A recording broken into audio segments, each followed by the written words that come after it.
Are you looking to sell your property without all the usual headaches associated with traditional property sales? Maybe you're looking for a straightforward, hassle-free, quick sale. We've got you covered at G67 Home Buyers. Ditch the stress of endless viewings, the waiting game with property chains and the buyers missing deadlines. No matter the condition or location of your property, we're ready to buy. And guess what? We'll give you an instant cash offer, no traditional hoops to jump through. We get it.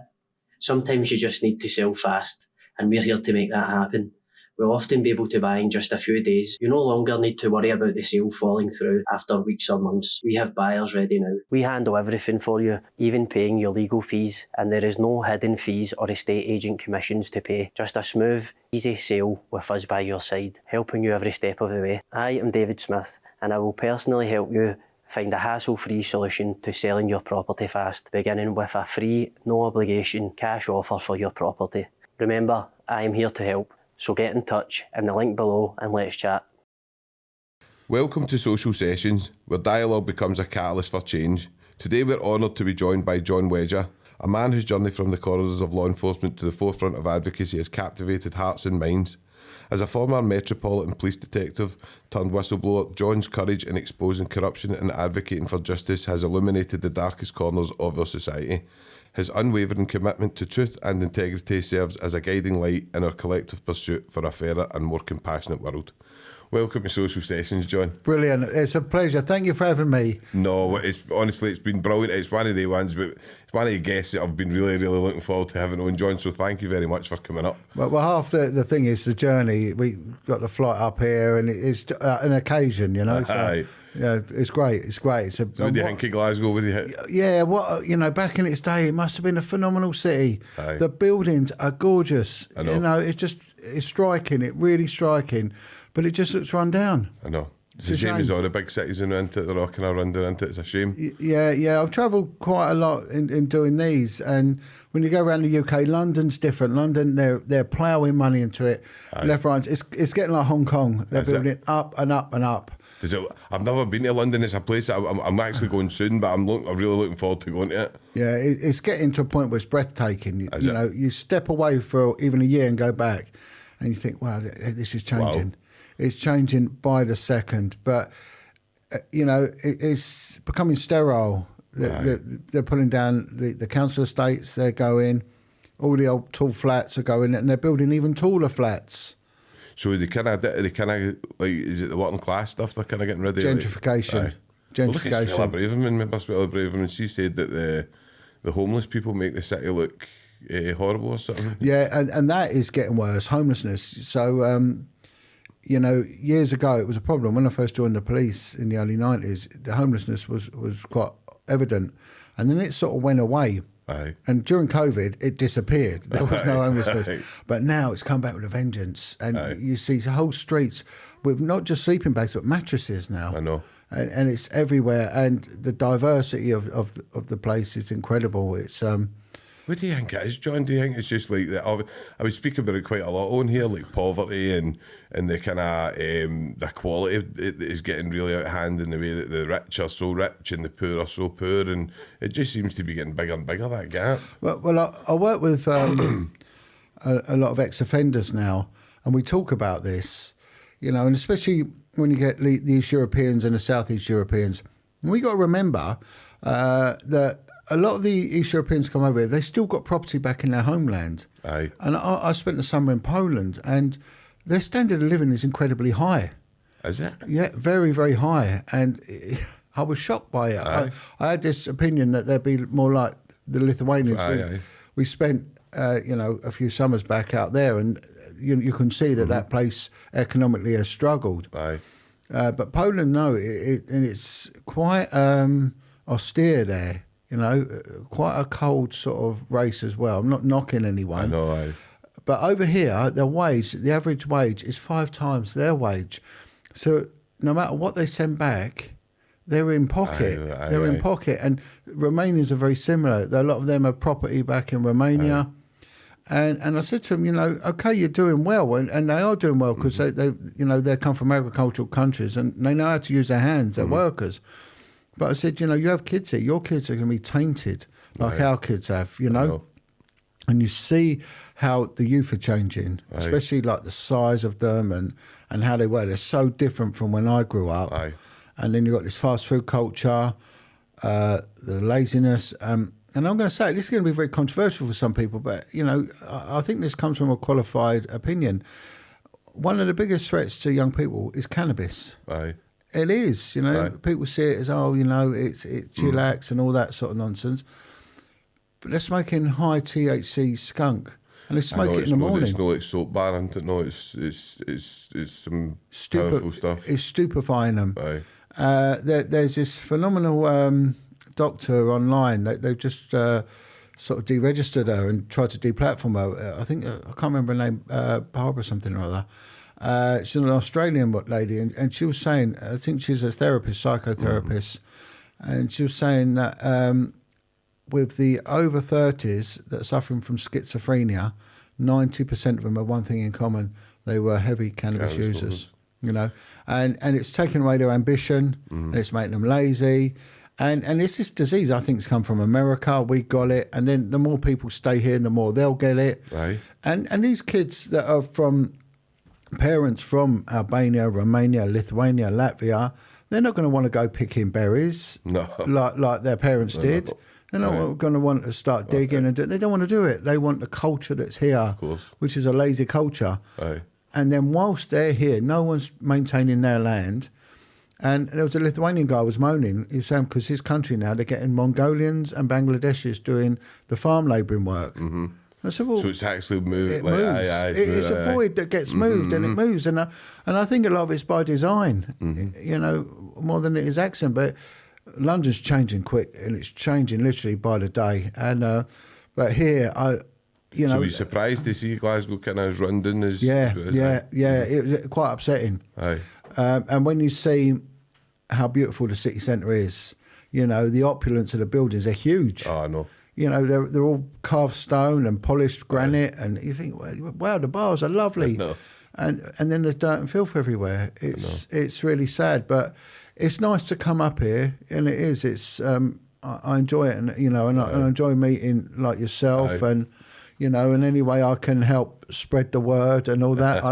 Everything's a platform. That's and it's so much a pleasure having you on. And I'll just obviously kind of I'll take you kind of back to your own wee kind of background, John, right, and just how where you grew up and stuff, and we can just quickly cover that, and then we can move on. So how it was obviously London, went there, like originated from London. My father was a black taxi driver. You couldn't get more London than that. We were from really in the centre, sort of just west of centre, Paddington. That's where I was born, and that's where we was for the early years, and then. My parents sort of moved out because there was a big purge in the area. There was still, when my older sister was born, there was still the bomb sites were still there. You know, sort of the late 60s, and they were building the tall flats. And so what they were doing, there was offering places to families outside of London in what they call a green belt. Right. And they set up these satellite towns, and they called them overspill towns. And there were 3 of them set up around sort of North London.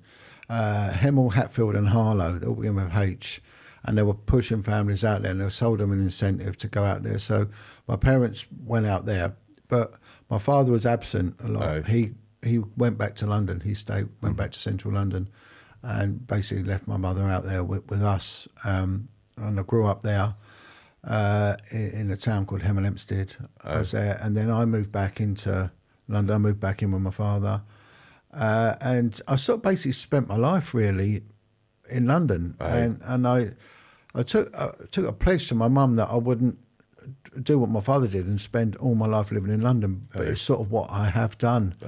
I spend near enough every sort of waking hour in and around central London, basically back from the area I was on. I did fairly well at school, but I did leave at 16 because my father, he died when I was quite young. There was no one really to push me. I should have gone to university. Really. Academically, I could have achieved that. We all of us, there was 3 of us, we all had to go to work. My sisters have all subsequently gone on to get, I think they've got about 6 degrees between the 2 of them, and one of them, I think she's studying a doctorate now in fine arts. So quite a bright bunch. But I left, I went on to become a trainee architect. I didn't really do too well at that. I was sat in an office and I didn't like it. Aye. So I left, and then I became a trainee bricklayer. So I went from one extreme to the other. And it sounds, I don't want to be snobby or anything like that, but I was working with a guy, and all he would talk about was football. And he'd get the Sun newspaper, and it'd either be page 3, you know, the tits on page 3, or the football. And that would be the extent of his vocabulary, you know, and it used to drive me nuts. And I just couldn't stand being near him.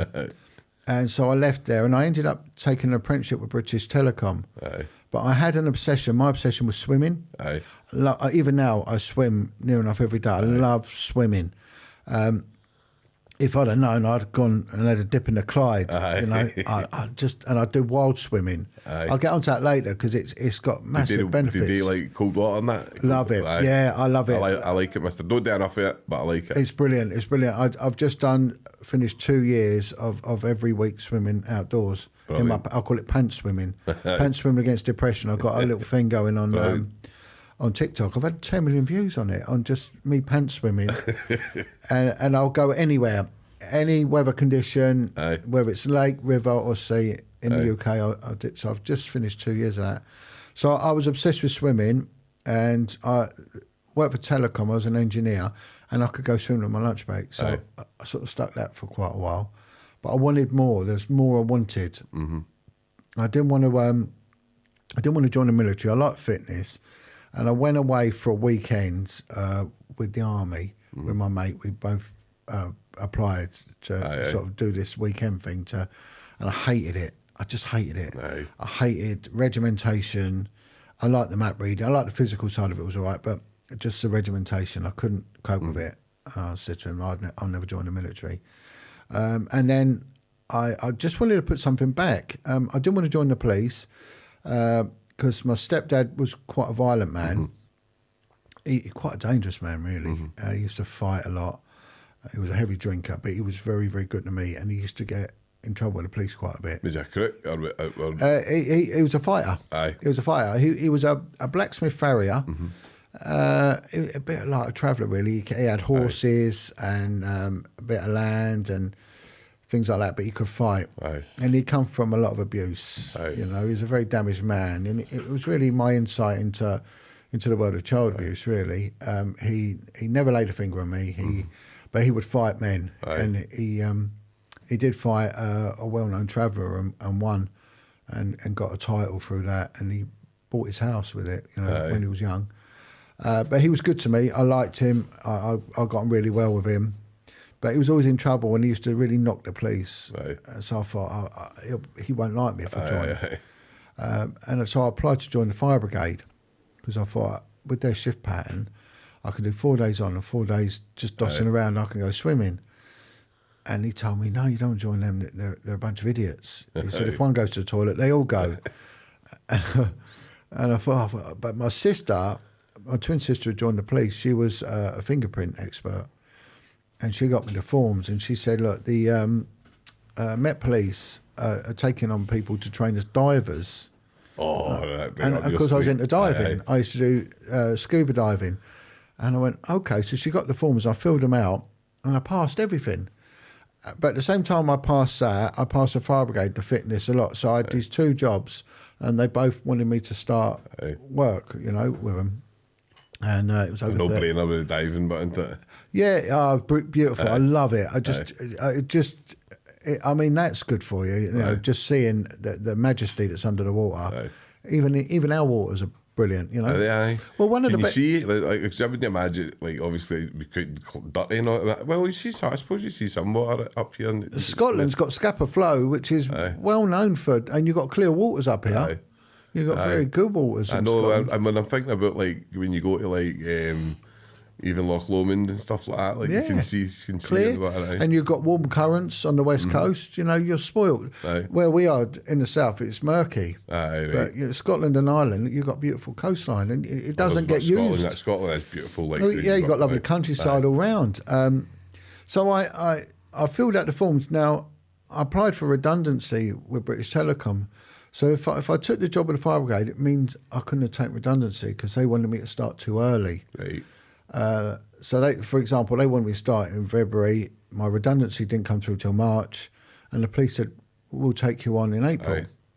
But I was frightened of joining the police because at the time there was a lot of football hooliganism in the UK, and all you used to see on the TV was the police fighting with the football fans. With the big horses and all that, went it? Yeah, and they was all fighting, and it wasn't my thing. I just thought, no, I can't. I wasn't confrontational like that, you know.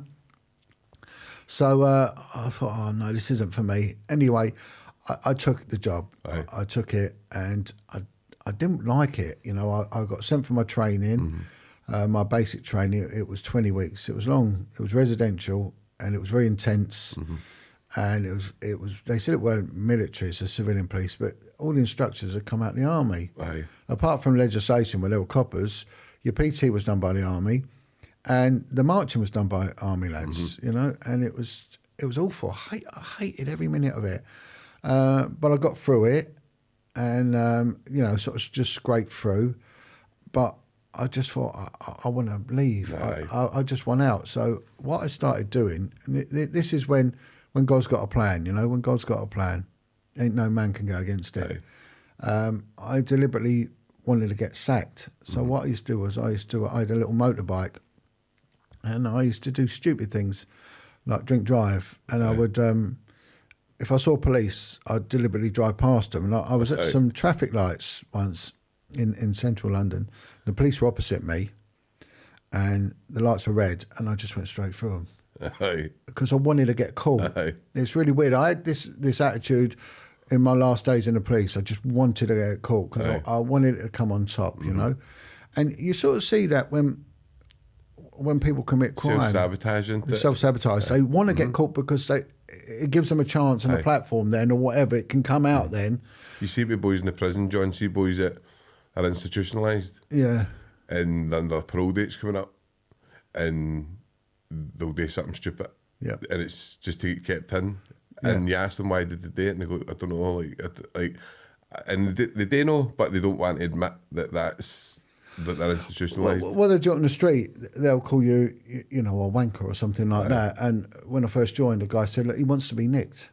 And they'll be standing there going, come on then. He said, the moment you lay hands on him, they'll melt. And they would. You know, I'm going to stab you. You grab them, and some of them just back in. Some of them would start crying or whatever, and they'd just come easy, you know. And it's odds, you know. It's that barking dog not biting. So I went past the police for a red light, and they went after me. So I thought, well, I'll keep going for a little bit, and then I'll stop. So I did stop, and this copper comes over, and I was drunk, and he could smell the alcohol on me, and he said, take your hat off. I took my hat off, and he went, right, going to breath test you. I thought, that's it. I can go back to my old job as a contractor. And it's what I knew, and you know, I could go back to doing my swimming, and life will be okay. And I got my redundancy money anyway, so I could have a year off if I wanted to. So he goes back to the car to get the breath test machine, and he comes back to me and he said, is your name John? And I went, yeah. And he went, my sergeant is in the car. He said, he knows you. He said, you're a really good bloke. You taught him to dive. And I looked round, it was a guy I taught to dive, and he was giving me the thumbs up. And he said, just go home. So I couldn't even get sacked, you know. But there was a reason for that. There was a reason. So I went on the street. I got sent to a really, really rough part of London, and I did really well, and I liked it, you know. But it was very violent. That was one thing I weren't really prepared for, was the violence, and it was literally them and us, and whoever got the first punch in won. So whatever you turned up in, it was just confrontation, and it was just how it was. But no one really complained. It was, they expected it, and we expected it. Cat and mouse, isn't it? It's the whole thing, isn't it? And sometimes afterwards, you'd have a big fight, big tear up with them. They'd be bailed out. You'd finished your job. You'd go in a pub, and they'll be there, and they'll send a beer over, and it'll be, you know, better luck next time, lads, or whatever. So a bit of respect, isn't it? There was, there was, and you know, and some of them got a good beating as well. You know, we always won, but sometimes they got a victory. You know, but when I sort of moved to the West End, it was different. Up the West End, you couldn't behave like that. You know, it was more gentrified, and it was 24 hours. Whereas where I was before was sort of shut down about 4 o'clock. The West End was all go, but you couldn't misbehave like that. You know, so I ended up at the West End. I got into the CID there, and that was my first eye-opener into the detective world, and I really liked it. And I was at a police station which got known as the most corrupt police station in the country. And it was where, there was a reason for it. It was at the time when the commissioner, Sir Paul Condom, decided to be hard on corruption because there was too much corruption.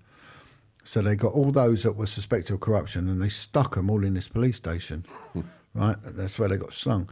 Now, I got in trouble in South East London. I was just misbehaving really. And it was a bit of my death wish, and they gave me a second chance. I thought they were going to sack me. But they actually gave me a second chance. Probably the West End. And they said, right, you're off to the West End. And I got sent to this police station. It was called Belgravia.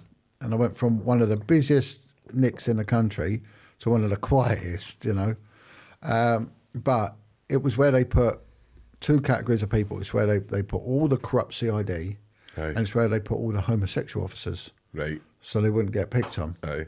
So when I went in there, the first day, a guy comes up to me, and they got my personnel file wrong. Aye. I only had something like just over 2 years in. They thought I had over 22 years in.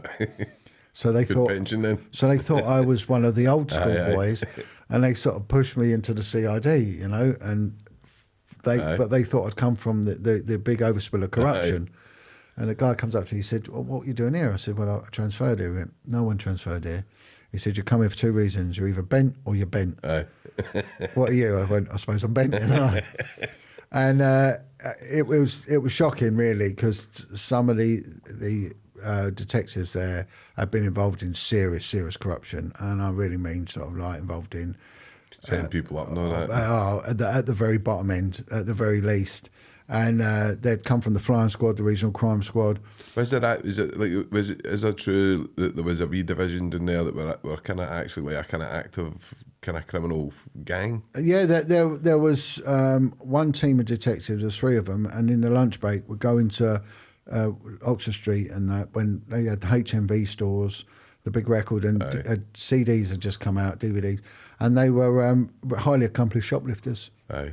And they were just going out shoplifting and then selling that. That's how they made the money. There was a couple of lads that were doing credit cards fraud, so they would all have credit cards, they'd swap them around, and they were kiting with the credit cards. A couple of guys got caught, they were doing armed robberies in Switzerland. That's one I think I was actually... drug supply, all sorts they were involved in. I mean, one guy I worked with, he was into yachting. I mean, I don't even know how you get into yachting. He had a yacht. And there was a drug seizure, and the guy had moaned that his money had gone missing. So what the criminals used to do was hide it in bags of peas in the freezer. And sometimes you get information from an informant, look in the freezer, you'll find the money.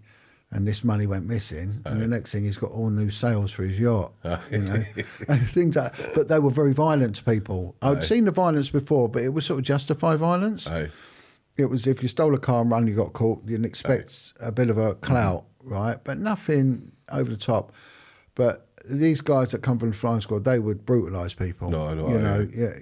It was, we'd go around and do a warrant on a Friday, we'd kick someone's door in, and he had a thing where he had to headbutt any man that was in the house. He would actually go up and headbutt people and hurt them, hurt them bad. Do you think, John, because we talk about this quite a lot, like in the way, like vicarious trauma and that, right? And obviously, you're looking at the police, and obviously, you look at there's a gang mentality can start there as well, can't it? Yeah. It's unhealthy. It's elitism causes it, and then you'll find there'll be a strong character that will run it, and they're intelligent. Coppers, especially detectives, are clever people. They're outwitting barristers, learned individuals, and the majority of the coppers have come from working class environments. So they're not stupid. Maybe the uniform side might be that way inclined, but the guys I work with are clever because crime is complex, and to win a crime takes some doing. So they knew what they were doing, and they knew how to work it out. They combined that with violence and intimidation, and also taking money, taking backhanders. Once you start doing it, it's difficult to stop doing it, and then you've got informants, people grassing. So as soon as someone gets caught, they grass. How big is, see, like, obviously in that criminal world, right, where you look at how big is it, the kind of grass and stuff? And massive. Is it? It's massive. And this is what annoys me with the criminal fraternity, because I can remember being in a pub and a guy found out I was a copper, and he gave me all the nonsense. We don't have police in here. We sort out our own problems. And I'm thinking, you idiot. What are you on about? You sort out your own problems. You're the ones who grass. Aye. Straight-going people don't grass because they don't know anything. Aye. The only time you'd ever get straight-going people that grass was like with the yardies, the Jamaicans, for example, right? Their girlfriends would grass them up because these guys had children all over the place. They were leaving these women alone with no money and with a child while they were out gallivanting with another woman, flashing all their money about and everything else, blinging it up and all that. So they would ask these girls to stash their guns for them. So they would come to you and say, look, he makes me hide a gun and I'm fed up with him. He's got this new baby mother here. So they would grass. And you've got the Crime Stoppers people, the twitchy curtain, nosy neighbours who'd say, oh, so-and-so's doing this, so-and-so's doing that. Or disgruntled partners. That's where you'd get it. But most of the intel's coming from the criminals. They were grassing each other up. And it was amazing because I ended up working in... Would it shock you, the people like you would think, like, would it shock you, the people that grass? Yeah, well, not me, but people would be shocked. People would be shocked. The one way to look at this is what they used to do was say that we were co-defendants and we both got caught. And I said to police, right, I can't go inside. I've got kids now. I've got this. This was one last job for money. What do you want? There's always a deal on the table, always. And so we're looking at 15 years. So I said, well, come an informant, right? And then when you get sentenced, right, you don't become a grass, you get your 15 years. I'm a co-defendant, I get 2 years. So it's obvious. So they realised we can't do that. And the same justice system works in Belfast, and it was happening with the terrorism thing, and people were getting killed. So they thought, right, we can't do that anymore. So what they come up with the idea was, well, you'll both get 15, but you appeal, you ain't get it. You appeal, you'll get it. So they did it through the appeal courts. That's how you could start to recognise through the appeal courts. If someone got their appeal, you know, and then they'll be ghosted away from the prison and not seen again, you know. And where, you know, so because you see some people, right, and you're like, he's public enemy number one, and he gets caught with something, and he gets 18 months, and you're like, yeah, it doesn't make sense, does it? Does that happen there? Do you know what I mean? And obviously, I always say to people as well, when you look at the Mafia and you look at, like, see every single crime movie, any like American Gangster, they all turn in the end. Everyone, of course they do, and even El Chapo and all that, and Escobar. Look, criminals are selfish people. They don't want to work, right? They want to steal money, right? They don't pay tax. They don't this. It's easy, lazy money, and that's that, you know. And it annoys me when people go, we don't deal with straight. Goes, yes, you do. You all started your criminal career by burglary, and you progress through. Okay, maybe now you might not, but back then you did. You know, there's one guy, again, I'm not going to name names, but it's always respectable criminal, and he's a big figure in the London underworld. You know, he made his money through heroin. You know, there was the largest seizure of heroin was put down to him. He never got convicted of it. And I'm thinking, especially living in this city, you know what heroin does to people. I know. How I cut my teeth with the informant world was I started dealing with the Turkish Mafia. Right. Now, I've never met a criminal community like the Turkish Mafia. They would, right, if there was 3 of us here now and you went to the toilet, I'd grass on you. When I come back, if I went, you'd grass on me. They were grassing. I've never known it. I couldn't believe it.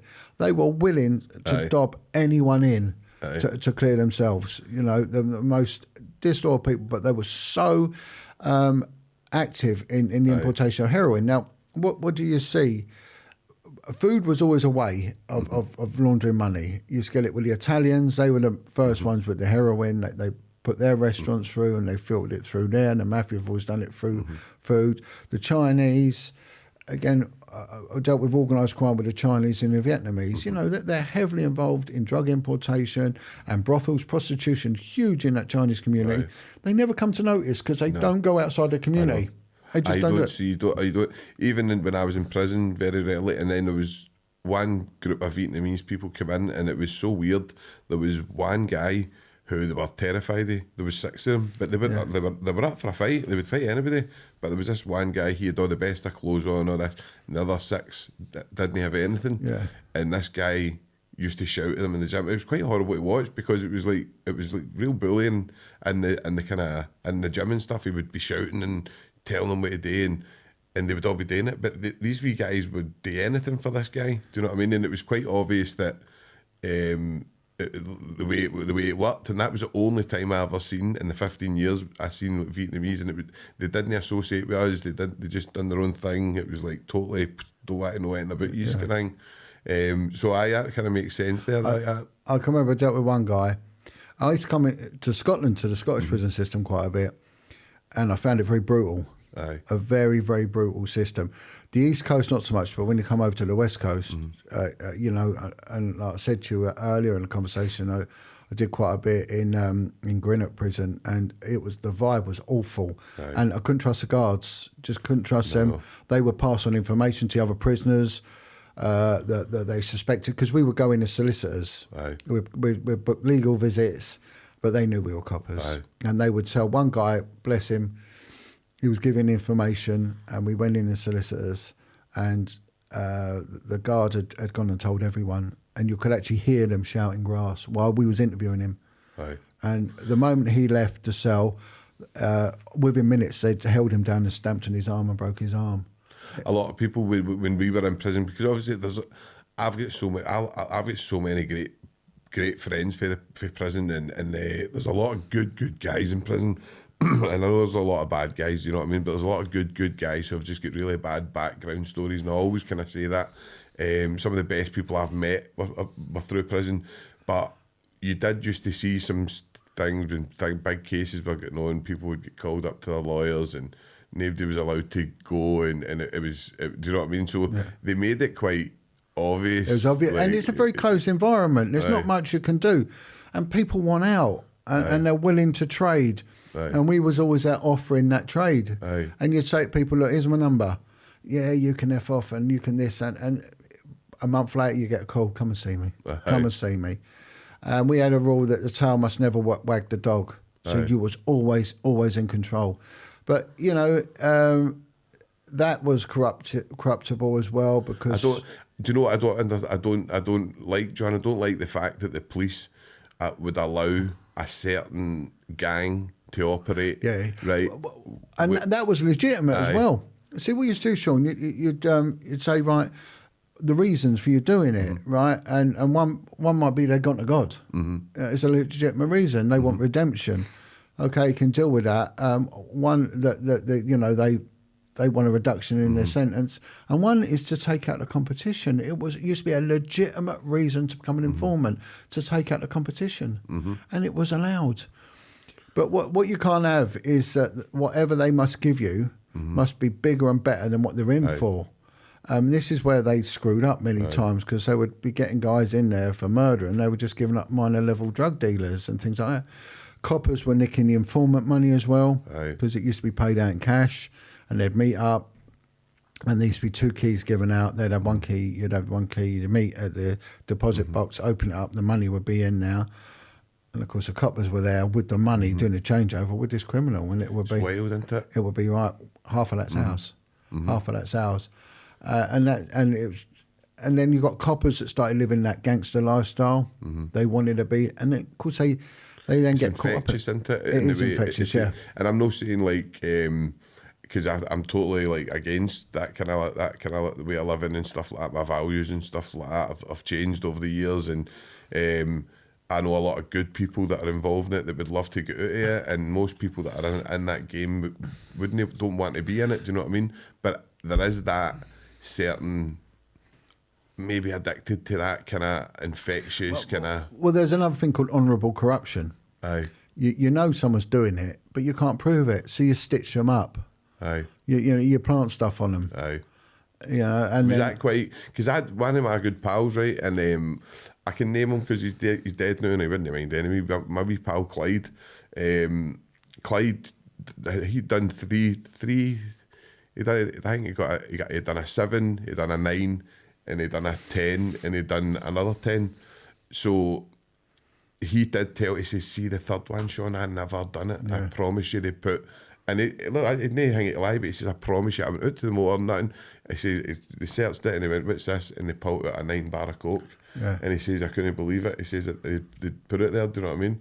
So a lot of people used to say, I don't believe him and all that, do you know what I mean? But well, before I joined, I went to a party one Christmas Eve, and there was a local family where I lived, and they were like gypsy types. You know, I knew one guy who was a boxer, he was a member of the family, and they were a tough lot, and they was always getting nicked, this lot. And one of them, he said, I hate the old Bill, you know, they stitch people up. And I thought, how is it possible? How can the police stitch people up? How can they? That's rubbish. Mm-hmm. And I kept that attitude all the way through my training with the police. I said, this is rubbish. There's no way the police can do these things. I can't see it. And it lasted until I went on the street. The first tour of duty on the street, bang, I saw it. The minute. Any copper, except me, I'm the exception to the rule, any copper who says they've never, ever given false evidence is a liar. And make of that what you want. But and that's, you know, if they say that they've never lied under oath, they've never given, well, there's one thing they're not a man of integrity, they're a liar. They are the first thing the police teach you to do. Is that kind of like... it's institutional. Institutional. It's cultural. Cultural. And if you don't do it, man, you ain't going to survive. Did other coppers would turn on you? Yeah. You wouldn't. There's two things. If you didn't drink alcohol, and you didn't, you know, bear false witness, then you ain't going to last. And so would you just sometimes maybe go like that, like sign that, and it would be a witness? Yeah, well, it's different up here, you see, because down in the UK, in England, right, we have to tape record interviews. Right, here they don't have to. It might have changed, but when I was in the police, we had a couple of lads came down from Strathclyde and transferred. You could still do unrecorded interviews which were written in pencil. Written in pencil. That's mad. As if that is not... I mean, really? The only place where you write in pencil is on a voting slip. And of course, they're open to huge corruption, aren't they? A transcript in pencil, unrecorded. Well, if that doesn't invite... I mean... I know. It's just a no-brainer. But what would happen is you would get round in a table and you'd write your evidence. And when you knew, you would literally, the older boys would write their evidence because you would be slow. And what they'd say, they'd just throw a book at you, one of their evidence books, and say, copy that. It's mad, isn't it? And that's what you'd be told, copy that. And you'd be reading it thinking, what? Are you joking? That never happened, but obviously. And that's how it was, you know, and that's how it went on. And it took, there was a couple of incidences where I thought I changed, and I did change, and I will go into that. Did you feel yourself like getting stole a wee bit, like in the way that your values and that were? Yeah, they go quick. Your morals go quick. I suppose it's just similar to being in jail then, in the way that we learn a set of rules that give you that allow you to perform to probably the kind of best of your ability in that environment. So you'd probably learn a bad set of rules as well. Because it's a toxic environment. Yeah, and a lot of it was based on lying and violence. The violence was the main thing. In the early days, I was shocked by it. I was just thinking, this is brutal. You know, and what would happen and what was written down were two different things. CCTV has totally changed that. Totally and utterly changed that. That old culture... you know, if he fell over and, you know, he tripped and fell is long gone. But, you know, I went from working on the CID, and so I worked with a lot of corrupt officers. Loads got arrested. I think in 1 week, 9 of my colleagues got arrested. Wow. None of them ever got imprisoned. All the cases got no further action. Is there a lot of stuff that happens maybe? Because I remember talking to a Met Police officer who... he was actually really nice, and he was talking to me. We were trying to get him on here, and he was basically he got anxiety, right, really bad anxiety and depression and stuff, and it started like affecting him. And he said that basically when he went to whoever it was, he says, "Look, I'm starting to feel," and I think he was traumatized. And he basically said that And that's not a good thing in the police. No, People no. don't want you doing that. If you went sick with stress, it would hinder your prospects of getting a job. So, for example, in And they wanted to work with you and all that. yeah, you'd be seen as weak. But like, especially with a CID, they say if you go sick with stress, you'll never get a job on the flying squad, or you'll never get unarmed posting or something like that. It'll go against you. Whatever you do, don't go sick with stress. Go sick with exhaustion, but never ever put it down to stress. And some were clearly traumatised people. Of course. When I'll come onto it, when I went onto the child abuse, that's where I really saw trauma. The rest of it was of their own making, really, because it was the violence and the drinking, the womanising, and it was just like a huge boys' club, really. I got offered a post, I applied for it to work on the River Police. And it was handy for me because at the time I was bringing up 4 children on my own. I was a young dad. I, 4 kids. Their mother left, and I was sort of on my own. I had my family helping me, but still it was outgoing. And the River Police. Testament to yourself, John, that you were able to do that. Do you know what I mean? It really is testament to your character. Well, the social services told me to give up my job and they'd support me, and I said no, my children need to see me work. It has to be a strong work ethic. No matter, I'm not dossing. It's not happening. Luckily I was fit and strong, and the time went by, but it took its toll. It was probably the hardest job I've ever done. But I love my kids, and that's that. They're not, my dad abandoned me, and it was painful. There's no way I'm abandoning them. It's not happening. So I took that on, and the River Police come out, which is where the diving unit was based. So I thought, well, I'll go for that, and I got it. It was a really good job. It was a tough one to get as well. And they worked 4 days on, 4 days off, which was brilliant. But they didn't really do anything, right? And it was very, very old school. There was guys there that joined in the 60s, and they totally lost touch with reality. And one guy said they've not even nicked themselves shaving this lot. they didn't nick anyone. And I was busy. I was a busy lad, and I worked with another ex-CID guy. He'd joined at the same time as me, and he was former ex-Special Forces lad. He was an exceptional individual. They should write a book about this guy. He's an incredible man, and probably the hardest guy I've ever worked with. I don't know if anyone's ever worked with these fellas. They're made of something else. I know. And he weren't much to look at either, But when it kicked off, he was fantastic.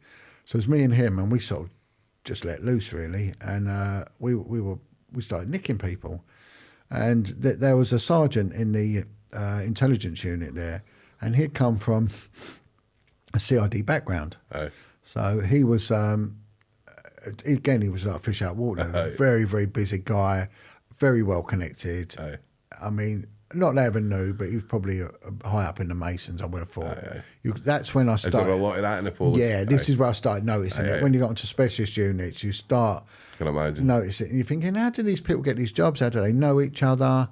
And you start picking it up. This is the key to the secret here, And he said, look, I need to have a chat with you. He said, you're busy, lad. He said, it must be painful for you working here.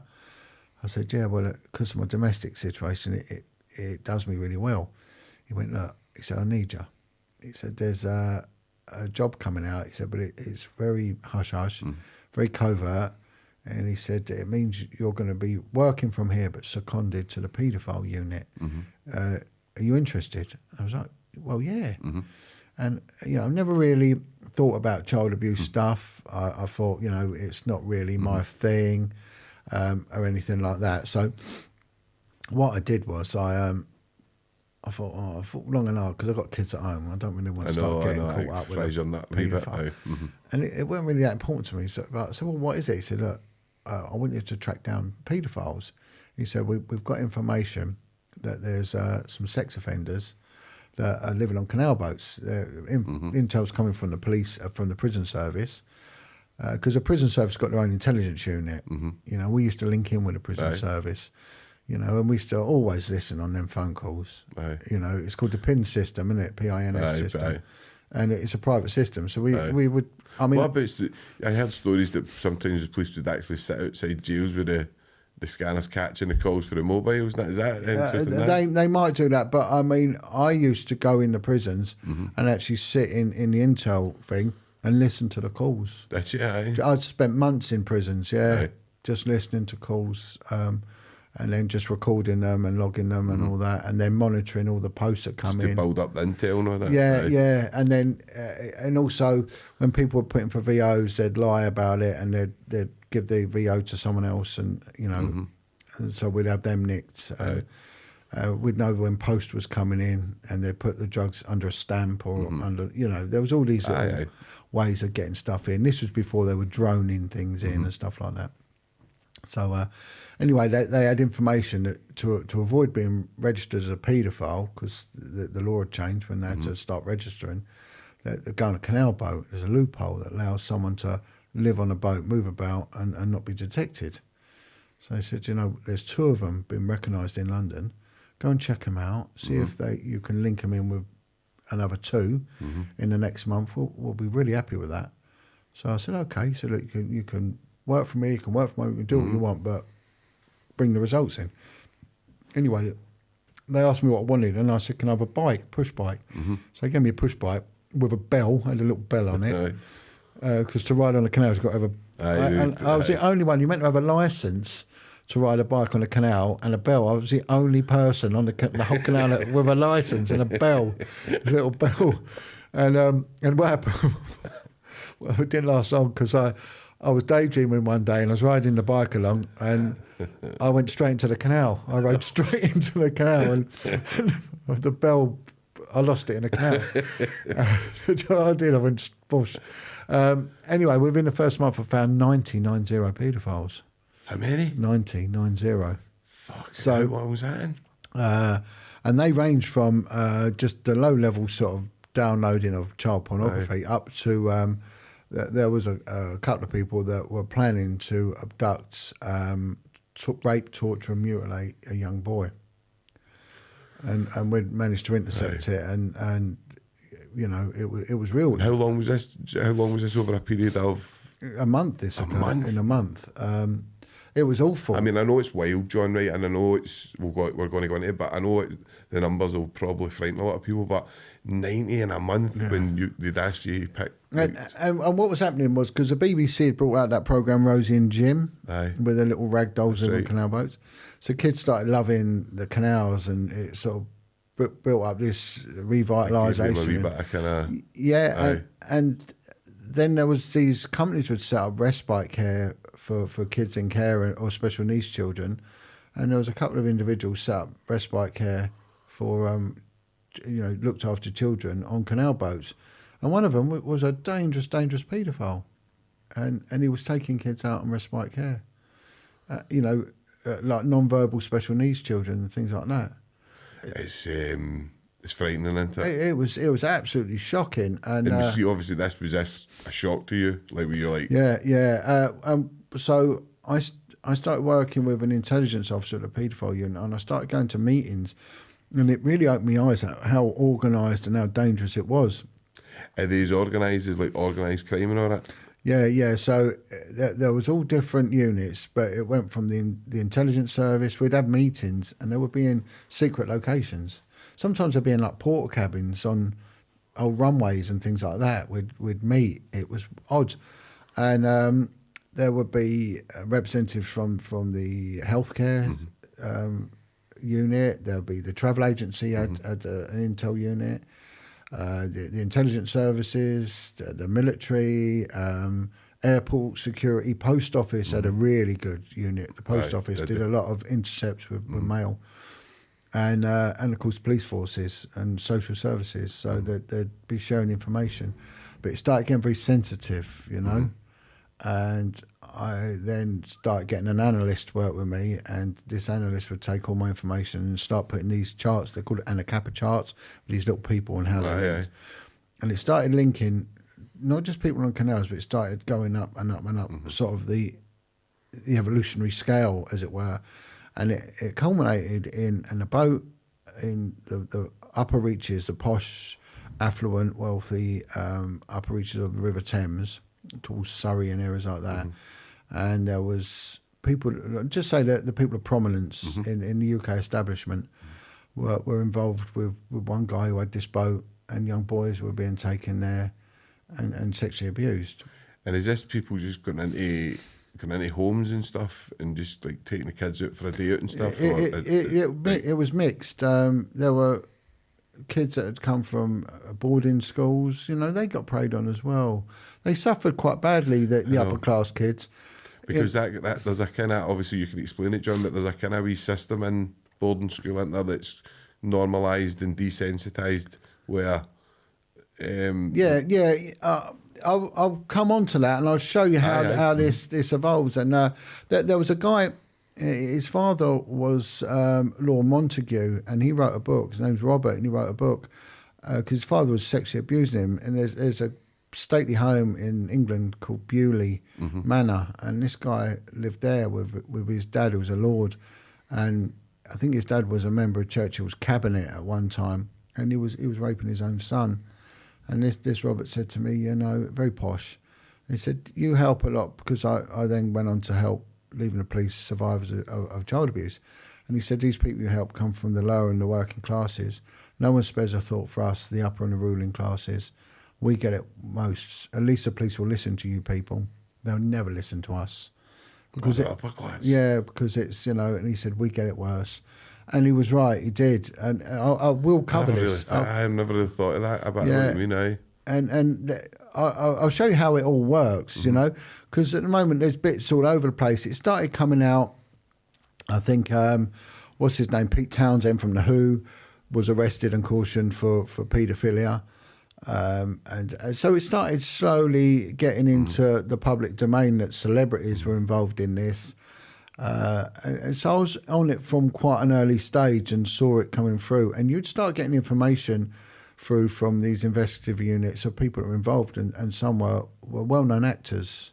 Philip Schofield was a shock, wasn't he? Is it people like that? Maybe not a shock to you, but to me, I would say don't be shocked with any of them, to be honest. Aye. And sometimes the secret of their success lies in their paedophilia, as it were, How do these people get there? Well, you sort of see a pattern as time goes on. Don't idolise these people. Just don't do it. I wouldn't do it. Anyone in media, music, or whatever, just don't do it, because you're going to be in for a shock. You know what I mean? And all the years of investigating these people, none of them ever admit to it. If you say to them, are you a pedo? They're all going to know. They're not going to admit to it. You ask an armed robber, if you know I'm robber, yeah, I am. Aye. And then you've got to look at why people go to prison, why they commit offences, and this is something that I'm going to cover shortly. So all of a sudden, we start getting intel that went above and beyond what we was initially set out to look for. And I got warned by a detective, and I was told that, in any lot of policing, this is beneficial. If you get a big drug dealer, you're giving them the goose that gives a golden egg. You start doing that in this world, you're in a lot of trouble. He said, and John, you're going to be in a lot of trouble. Didn't you ton of bricks, wouldn't you? Yeah. And he said, be careful. And within a few days, I was removed from this operation. It was a national operation. It was run by the National Crime Squad. I got taken off as an integral part of it. And I was told, we can't afford your secondment, because it was a secondment. And then when I pushed it, they said, look, John, in all honesty, it's come from very high up that you've got to be removed, it's got to be shut down, and never looked at again. And that's when I realised, this could be a conspiracy here. I started hearing of politicians. I was told about one Home Secretary that was involved. And I started realising this is quite serious stuff. So I realised, I found my niche here. This is the sort of policing that actually makes a difference. It was interesting. And I had no affiliation with these people. I could quite happily hate them and pursue them. I could destroy them and take pleasure in doing it. So I moved from there, and I moved on to the Vice Unit, an elite Scotland Yard detective unit. And again, I was told, whatever job you want, you'll get, right? Because we're removing you. But if you want to move on, our reward to you is you put in for a job, you'll get it. So I put in for this job, and one of the senior officers there, he saw the advert, 'cause it used to come out in this periodical with all the jobs, and you'd have to apply for it like you would a civilian job, and there'd be a name of who the contact inspector would be.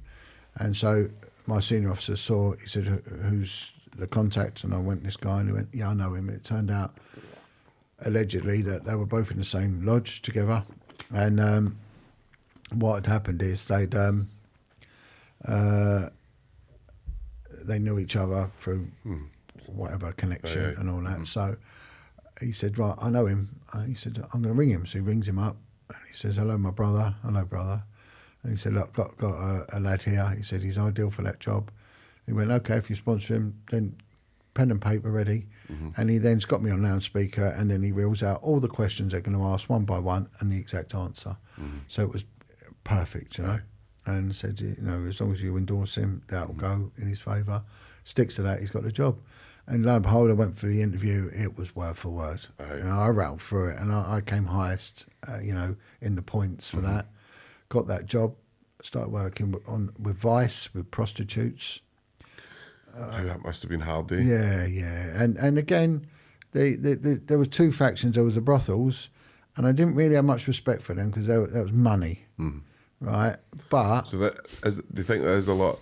Obviously, it's quite controversial, but I think there is a lot of lasses out there that are just in it for money, because I would actually be more happier with that. I'd be happier to know that there was women out there who were doing it for money and like... Yeah, the street ones, I have more respect for them, the heroin addicts, because they'd all come from sexual abuse. Every single one of them, they all told the same story. They're on crack and heroin, had all been abused. And that's when I started realising the care home system is something very badly wrong now. And one girl, she told me her story. She was put in brothels at the age of 14. Her stepdad had raped her from the age of 4. And then she was put in another home, they raped her. And then she worked in... What's happening with like the doctors and all that, John? Do they know? Are they clamped up? Are they? I'll tell you a story about that. I'll tell you a story about one of them in a second. And I sort of started warming to them, whereas the brothels, and the other thing is the proceeds of crime. Right? So proceeds of crime, when you're dealing with organised prostitution with brothels, there's a lot of money to recoup. So the financial investigators would get trips to go to Cyprus, out to Latvia, out to Thailand to seize assets, which could go back into the police coffers. So it was a sexy job. And when you went out on these places, you'd go business class and you'd get $100 a day allowance. So you're living it up, right? So they would push to deal with the brothels. I dealt with the street, and I dealt with the kids on the street. I just end up in the East End of London. That's where I just ended up, or Brixton, all the ghettos. That's all I ever got. The other lads, they used to say, you used to have to have your passport with you in your drawer. So they gave you a credit card and a passport, and you come in and they could say, right, you're off so-and-so, you're off here now, boom, boom. And they used to say, right, in the Monday morning briefings, right, we got a trip going out to Thailand, we want detective so-and-so, you're going to Thailand. Yeah, we got a trip here to go out to Ukraine or wherever. And I went, where'd you got Bethnal Green, you got the East End. And that's all I got. And I started dealing with the children, because there was little kids would crop up, on my inquiries. And one little girl, she'd been to the police 3 times and said, look, I'm being used as a prostitute. She was about 14 years old. And so I got told by a senior officer, look, she's a liar. Go and see her. She's in a kid's home. They put her in care. She'll shut her mouth if you just tell her to stop it. So I went to see her, and... Is that what they told you to say? Yeah. They told me to just what they call bosh it. And I went to see her, and she weren't lying. She weren't the most pro-police of kids, of course, right. And she could be hard work, but she was very small for her age as well. But she was a kid, and I had kids that age, and I was thinking, what if that was one of my kids, No. And she said to me, I'm not lying, John, I'm not lying. So, and she said they've been giving me heroin and crack cocaine. I said, right, okay. So I'm going to look into this. So I went back and said, she's not lying. But she gave me the name of another girl. So I went to see this other girl who was worse than her. So I went and saw this other girl. She in care as well? Yeah, yeah. Well, she was a looked after kid, so she had the social services intervening in her life, and she lived in a rough area. She told me the same story, and she said, "Look, there's a judge involved. There's a judge. That's why these cases never go to court." And it was a woman that was running it all. It was a woman who was a paedophile running it, which again I never come across. No, it's weird. But I've heard Mern Merriman, but you know what you mean. Yeah, and what they were saying was this girl that was running it, her name was Foxy. She was a prostitute. She said, but she's in with coppers, and there was intel saying she was having inappropriate relationships with coppers. She was a very larger than life character, very streetwise, and you know, very flirtatious. Right, she was a street prostitute, but she was getting access to a lot of the heroin addicts' children. That's what she was doing and using them. So she had this little racket. And was this just the tip of the iceberg? Yeah. And of course, one led to another, and there was loads of kids. We couldn't cope with them. They were hemorrhaging. They were coming out of all over the place. And, you know, the stories were getting worse and worse. They were on heroin, they were on crack cocaine, some had hepatitis, some had contagious tuberculosis because of their life on the street. And it was shocking. And they all saying the same thing. You know, they'd be taken to crack houses in the morning and passed around for the drugs. You know, crack houses are not nice places. No. I know they're horrible. Anyone who's ever been in a crack house, it's dirty, smelly, little kids in there, you know, being passed around amongst all the diseased scumbags, you know. And then at night they've been taken to posh restaurants and posh houses, and of course they kept mentioning the judge. They kept saying this and saying this. So was it the same judge that was getting mentioned? Yeah. So I put all the intel together, and there was only two of us on it. And the girl I was working with, she was a good girl, but you could see her mental health was suffering, and so was mine. We were drinking heavily. I wasn't getting home. I had the kids at home and all sorts. And the hours were ridiculously high. So we then go, I put a report together, submit it. Within an hour, I get called by a guy who went on to become one of the most senior coppers in the UK. He drags me in, got to see me, come and see me now, it's urgent. So I'll go up to see him, and I go in there. He's got the head of the HR department there in the same room, and he's turned around, he said, "What the effing hell have you done?" I said, "Well, what do you mean?" So he puts down the report. And what I did was I got a mate who's a genius. He's actually got an IQ of a genius. He's an undercover copper. He wrote a report for me, right, because it was brilliantly worded. So he tried to discredit it for its literacy content and it, you know, and its articulation and all that, but he couldn't because it was worded by Shakespeare. Couldn't have done a better job, you know. I think he even wrote with a quill, you know? And that didn't hold water. And in the end, he said, "Look, we're effed. If this gets out, we're finished." He said, "You've no idea what you're dealing with, John." And I didn't. I had no idea what I was dealing with. And he said, "If this gets out, you know, you're going to be thrown to the wolves." He said, "You'll lose your home, your job, and your children." Right. And he said, "I'm the one who puts a stop to it now." He said, "I'm telling you now, I'm begging you." And he was begging me, really. He said, "You stop it up." Was he being out of friendship? Was it? Yeah. He was a sinister man, all told, but he liked me, and he did. But he was doing it for the wrong reasons, you know. He was helping me in one respect, but he was doing it for the wrong reasons because he was covering for, you know, because I don't think he's a clean man. But anyway, so he was imploring me, "Don't go there. This has to stop." So they shut down the operation. I got moved. I ended up on a child protection unit. So he said, "You'll lose your home, your job and your children." So the case got reduced down from about 36 children down to 2 children, 2 young girls. Both girls later on were found dead in suspicious circumstances. Both of them. Wow. Tragic, really tragic. That really... Is that... Do you know, I actually watched something and it was like wee lassies and they were I don't know, but they were saying, I don't know what to talk about it. Like, I know what happens when it's like, they know for a young age that they can go missing and stuff, and it's very... Yeah, I mean, some probably never get to know fully, Yeah, and a lot of them get worried because they're worried about the street scene, right? Aye. That these pimps are maggots, you know. Aye. And the ones pimping them were a lot of them were young Albanian lads, young Jamaican lads, and things like that. So we have to change the public's perception of what a paedophile is. Everyone thinks it's some sort of like 50-year-old overweight white man with big glasses who lives with his mum, for example. Yeah, like that. But I know. I'll come on to that. But it's not, you know. Some of these are trendy young lads, you know, and they're exploiting the kids in the care system, and the care system is doing nothing to prevent it. And I'm going to quickly move on to that. So I went on to this child protection unit, which dealt with allegations really from social services, from schools. And that was hard work. That was, whereas the Vice was heavily manned up, heavily staffed. The child protection dealt with, so the Vice unit at the top end would probably deal with a rape, would be the highest statute of crime.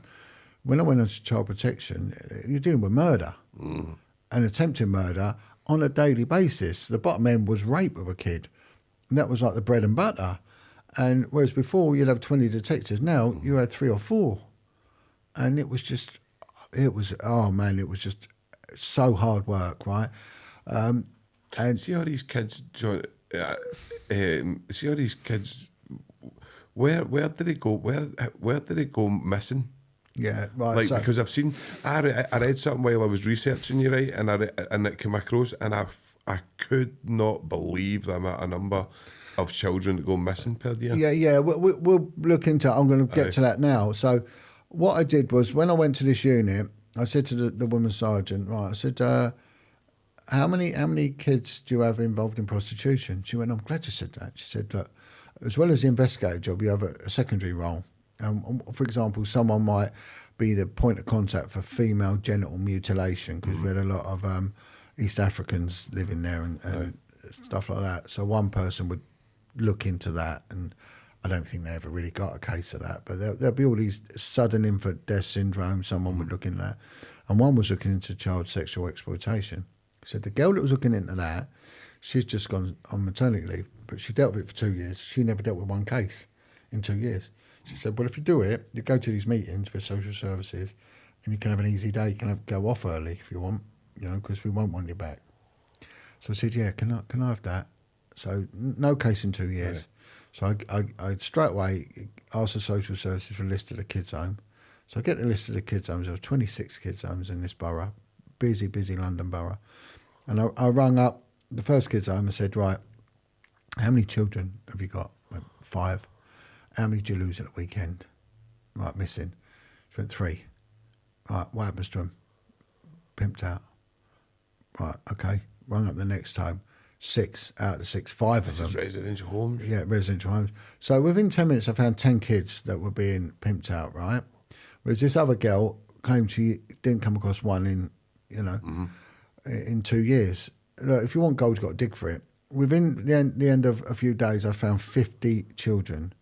So what happens is that the police have missing persons units, right?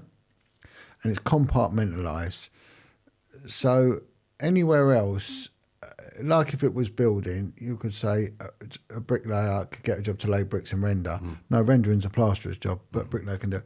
So you'd think the bricklayer would want to do it because he'd get the work. Well, the police, it's opposite. They don't want it. They push it over. So the Vice unit were meant to look out for prostitution and kids in prostitution. But they said, well, these kids are in care, so that's the child protection team's job. Child protection team said, nothing to do with us. These are missing people. That's a missing persons unit's job. And the missing person said, well, we're not investigators. So, all they ever did was push it between the 3 of them, not look after it. So when you've got, say, 100 kids in one area, out of the 100 kids, 70 of them every week will go missing. Most of them come back, but sometimes kids don't come back. And what they weren't doing was debriefing these kids and asking them where they're going, which is what I started doing. Where you're going, what you're doing. And of course they were being picked up by a pimp down the road. The care homes weren't allowed to stop them. But the sinister thing is the kids stopped coming to notice because they started making money. They got involved with a pimp who they thought was their boyfriend. So they calmed down. They weren't complaining about anything. The only issues they had was because they were being given cocaine and some heroin. They were be high as a kite on a Monday morning when they turned up. Some would have issues, sexual health issues like bleeding vaginas and bleeding anuses and things like that. So that would cause an issue in the home, and they would probably start rattling on the Monday, and then come the Thursday they'd calm down because they were back out again. So the social services weren't bothered about them. They knew that if they went missing, they'd come back anyway, so they didn't really pursue it. The police missing persons, the same. And of course, it's not a crime that comes to notice. It's not getting dealt with just because it's not getting dealt passed with. Right. And no one's reporting it as a crime because the kids aren't going to report it. Easy. So I started reporting it. So I held a meeting with 50 kids all listed, and there was two major children's charities. There still is. They both attended this meeting. Well, one of them kicked right off. Really had a go at me. What do you think you're doing? You're treading on toes. We're dealing with this, not you. They never dealt with any of it, right? The social services had to put in 50 care plans, so they kicked off, and they shut the unit down, and I got moved again. So how this all comes on top is that Jimmy Savile gets deaded, and he gets exposed as being this prolific paedophile, which people have been reporting for decades anyway. And as a result of that, survivor groups started coming forward saying, we were abused, we were in care homes, he was coming round. So once one comes forward, then the voice starts, the voice gets louder. And then you start then getting, there were a couple of coppers come forward and said, well, actually, we reported this and we were threatened. So there was one guy in Jersey, exposed Haute de la Garenne, a kids' home in Jersey, where kids weren't just being abused, they were being killed in sex parties. And he had actually found their bodies with cadaver dogs. He was silenced and threatened and moved on and sacked. And is this obviously where the kind of satanic stuff starts coming Jersey in? was satanic, Jersey was satanic abuse was going on, and they found doorbins on the wall and all sorts. And how can you, obviously I've heard you speak before, but how can you tell the difference, John, between somebody who's been in the satanically abusing somebody who's... there's a clear defined difference. So if we look at the prison system, so 80% of young men in the prison system comes from abused childhood backgrounds. Not saying it's sexual abuse, but where there's abuse, there's usually sexual abuse. Goes on. Now with a man, that's demasculating and that's difficult to process. So they don't say anything. Now if you don't say anything, then that's trauma, which festers and that becomes anger. Anger. So we see that all the time. And when someone's abused, they can achieve highly academically, right? Because sometimes there's a need to show the world, I'm nothing. It could be told you're nothing, you're a lie, you're this. So there's a need to better themselves. Physically, well, one way they do excel is physically. People have been abused. How many boxers have come from abuse? MMA fighters have come from abuse. There was a program the BBC did with the SAS, and out of the 5 interviewed, 3 had come from kids' homes. So if you've got that sort of ratio, which is almost a 75 to 80% ratio, it sort of ties in with what I'm saying. But one thing they won't excel at is their emotions. Their emotions will stop. Their emotional clock stops as a child. So if they're abused at the age of 4, they will have the emotional intelligence of a 4-year-old. So that means they process trauma and difficulties in life like a 4-year-old would. And that usually is petulance and I want you to die. You can. So domestic violence, right? For all those out there that will listen to this that are beating their wives up, or women that are beating their husbands up, right? These are people that have come from rejection and abandonment in the home. That's usually because the mother has failed to protect them, and their emotional intelligence is very, very low, right? And therefore they adopt a very cruel and controlling manner towards their partner. And on the whole, they can't be helped. No. They can't be helped. Because if it's done that age and there's been no recovery and no treatment, it ain't going to get any better. So when these women sit there and think, no, he won't. It'll actually get worse, you know. So my advice is do a runner and get away. And any man doing that, well, you really need to have a word with yourself because you are destroying lives. destroying lives, and you're destroying the children that have to witness that as well. But yet again, they'll keep down a job, and people think they're lovely at work and all that. But go on. So this what So survivors, you can recognise it really in the confrontation, how they deal with things. So me and you, we've had a chat. We spent a lot of time, and we've reasoned with each other. We've been talking on the phone. We've reasoned, and we've come to an agreement. And if there's any difference, we'll overcome it. Broken people can't do that. It's all or nothing. It's my way, and that's way. And they'll have a thing called the saint or the sinner. So if someone helps them, they think they're a saint. But when they do something wrong, they hate. There's no grey area. There's no black. They're from the saint to the sinner. When someone's satanically abused, so what is, see, just for like a lot of people, what would you kind of conceptualise Satanism as? Satanism is the worship of a deity, a negative deity. So that could be like Baal, Moloch. Yeah, it all comes from the theology of it, the 9 principalities of the demonic. Lucifer is the fallen angel. God created everything. He created Lucifer. Lucifer thought that he was better and bigger than God. The book of Isaiah goes on about the 5 I wills. I will rise above the stars. I will this. I will that. I will be like the Most High. So always trying to replicate the Most High. Will never be the Most High, right? He gets cast out of the heavens for his rebellion, and he takes a third of the choirs of angels with him. So a third go with him. This is a lot of demonics go with him. And these demons, they take their place in the hierarchy of hell, and they will have different roles, but these are ancient. So they've always been worshipped. So the Romans had paganism, for example, will worship certain deities, which will be equal to voodoo deities, which will be equal to Santeria deities and satanic deities. So you've got like the ocean spirits, the mermaid. The Nigerians of voodoo call it the mami water. In Santeria call it the Oshons. In the Bible it's called the Leviathan. And that will be all about vanity and, the sort of like the fashion industry and all that, the feminine Jezebel spirit. Is it just working with energy and manipulating energy, if you know what I mean? Well, these things are real. They live in the second heaven. Oh no, I believe that. They live in the second heaven.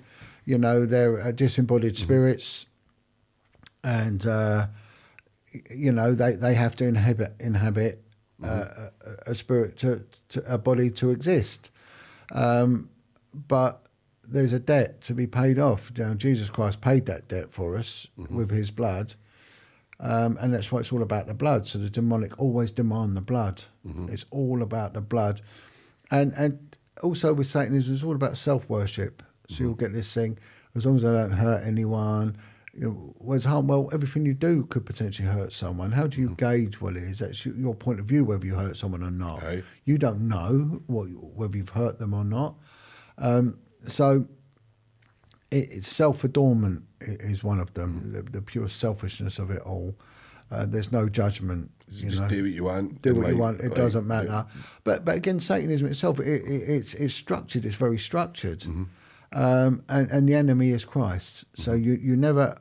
How I got into this was that when I left the police, I started interviewing survivors of abuse, and 1 in 10 would tell me about ritual abuse, and that's how I got. And then I started looking into the ritual abuse and thought, wow, this is something else. And once you understand ritual abuse, you can understand a lot about how society is governed and how it is structured.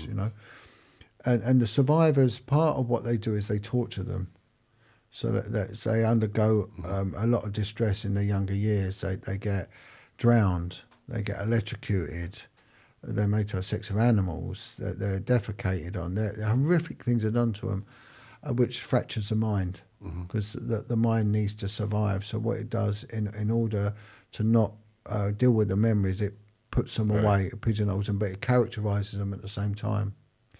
I suppose there's a huge difference when you meet the victims. Yeah. So a survivor might have a name like Michael, but then will have a character Now, for example, it might be called Sparky. They're always very childish names because it's the child that gives the child the name.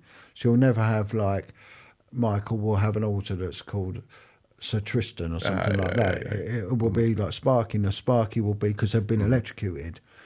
And when they get electrocuted, Sparky will take that pain and take that trauma and deal with it, right, and put it away. So when they do associate all their alters, they could have hundreds of alters and they try and get whole, they start normalising, but they feel pain again. When they're in a disassociated state, they can put that pain away, so they can deal with getting hit, getting battered, getting, you know, and you can see them changing in front of your eyes. And someone said to me, well, how is that possible? That can't happen. I said, it can. Look, if you're going out for the night, you'll have a shave, you'll wash your hair, you'll look smart and you'll look alive and awake. If you've had no sleep and you've been drinking and you're stressed and all that, you'll look a mess. You'll look two different people after you've had a rest and you haven't. It's the same person. You know, you're not changed. Aye. But it's just how and this is how they change. And an angry face is different to a smiley face. So, and then they'll turn into a childish personality as well. And you know, I've seen it. I've seen it with many of them. It's very real. I feel sorry for any survivor of it because on the whole, they very rarely come back, get their act together. It does go on. It's a huge problem, and it's dangerous. It's very, very dangerous. Satanism is in existence, and it always has been. It's always carried on, and it's universal. It goes on across the world. Crime tends to be the reserve of the lower and the working classes. Child trafficking is a crime they're getting into. Like, did you watch Sound of Freedom? Did you see that? No, I've not seen it. But children see, you know, paedophilia is needed because I can always remember talking to a sex offender.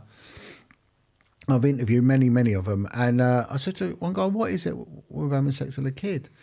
And they said it makes you high. It gives you a buzz. You know, these are broken, damaged people. So if I just go back to how that happened, what happened was I made an allegation of corruption against the police for the threats against me with the loss of my home and job and my children. So I made them allegations against the senior officer. That was reported, but the crime was then given over to the National Crime Agency, who stopped investigating. And the moment they did that, they started investigating me. So over a period of 4 years, I was arrested 9 times. I was put under investigation, put under surveillance. I got arrested. One of the things I got arrested for was theft of a sheet of A4 paper. God. You know, it went along that. Yeah, I mean, they stopped paying me, so I went sick. I was meant to get paid. I never got paid for 3 years. I went on to no income. The bank nearly took my home from me. They tried to take one of my kids into care. And of course, I was going to lose my liberty. So I was warned if I ever mentioned it, I'd lose my home and my children.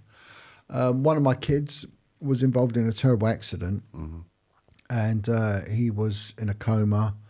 Whilst he was in a coma, he suffered for months. He suffered a cardiac arrest and sepsis, and his organs failed, and he actually died. He was dead for 10 minutes.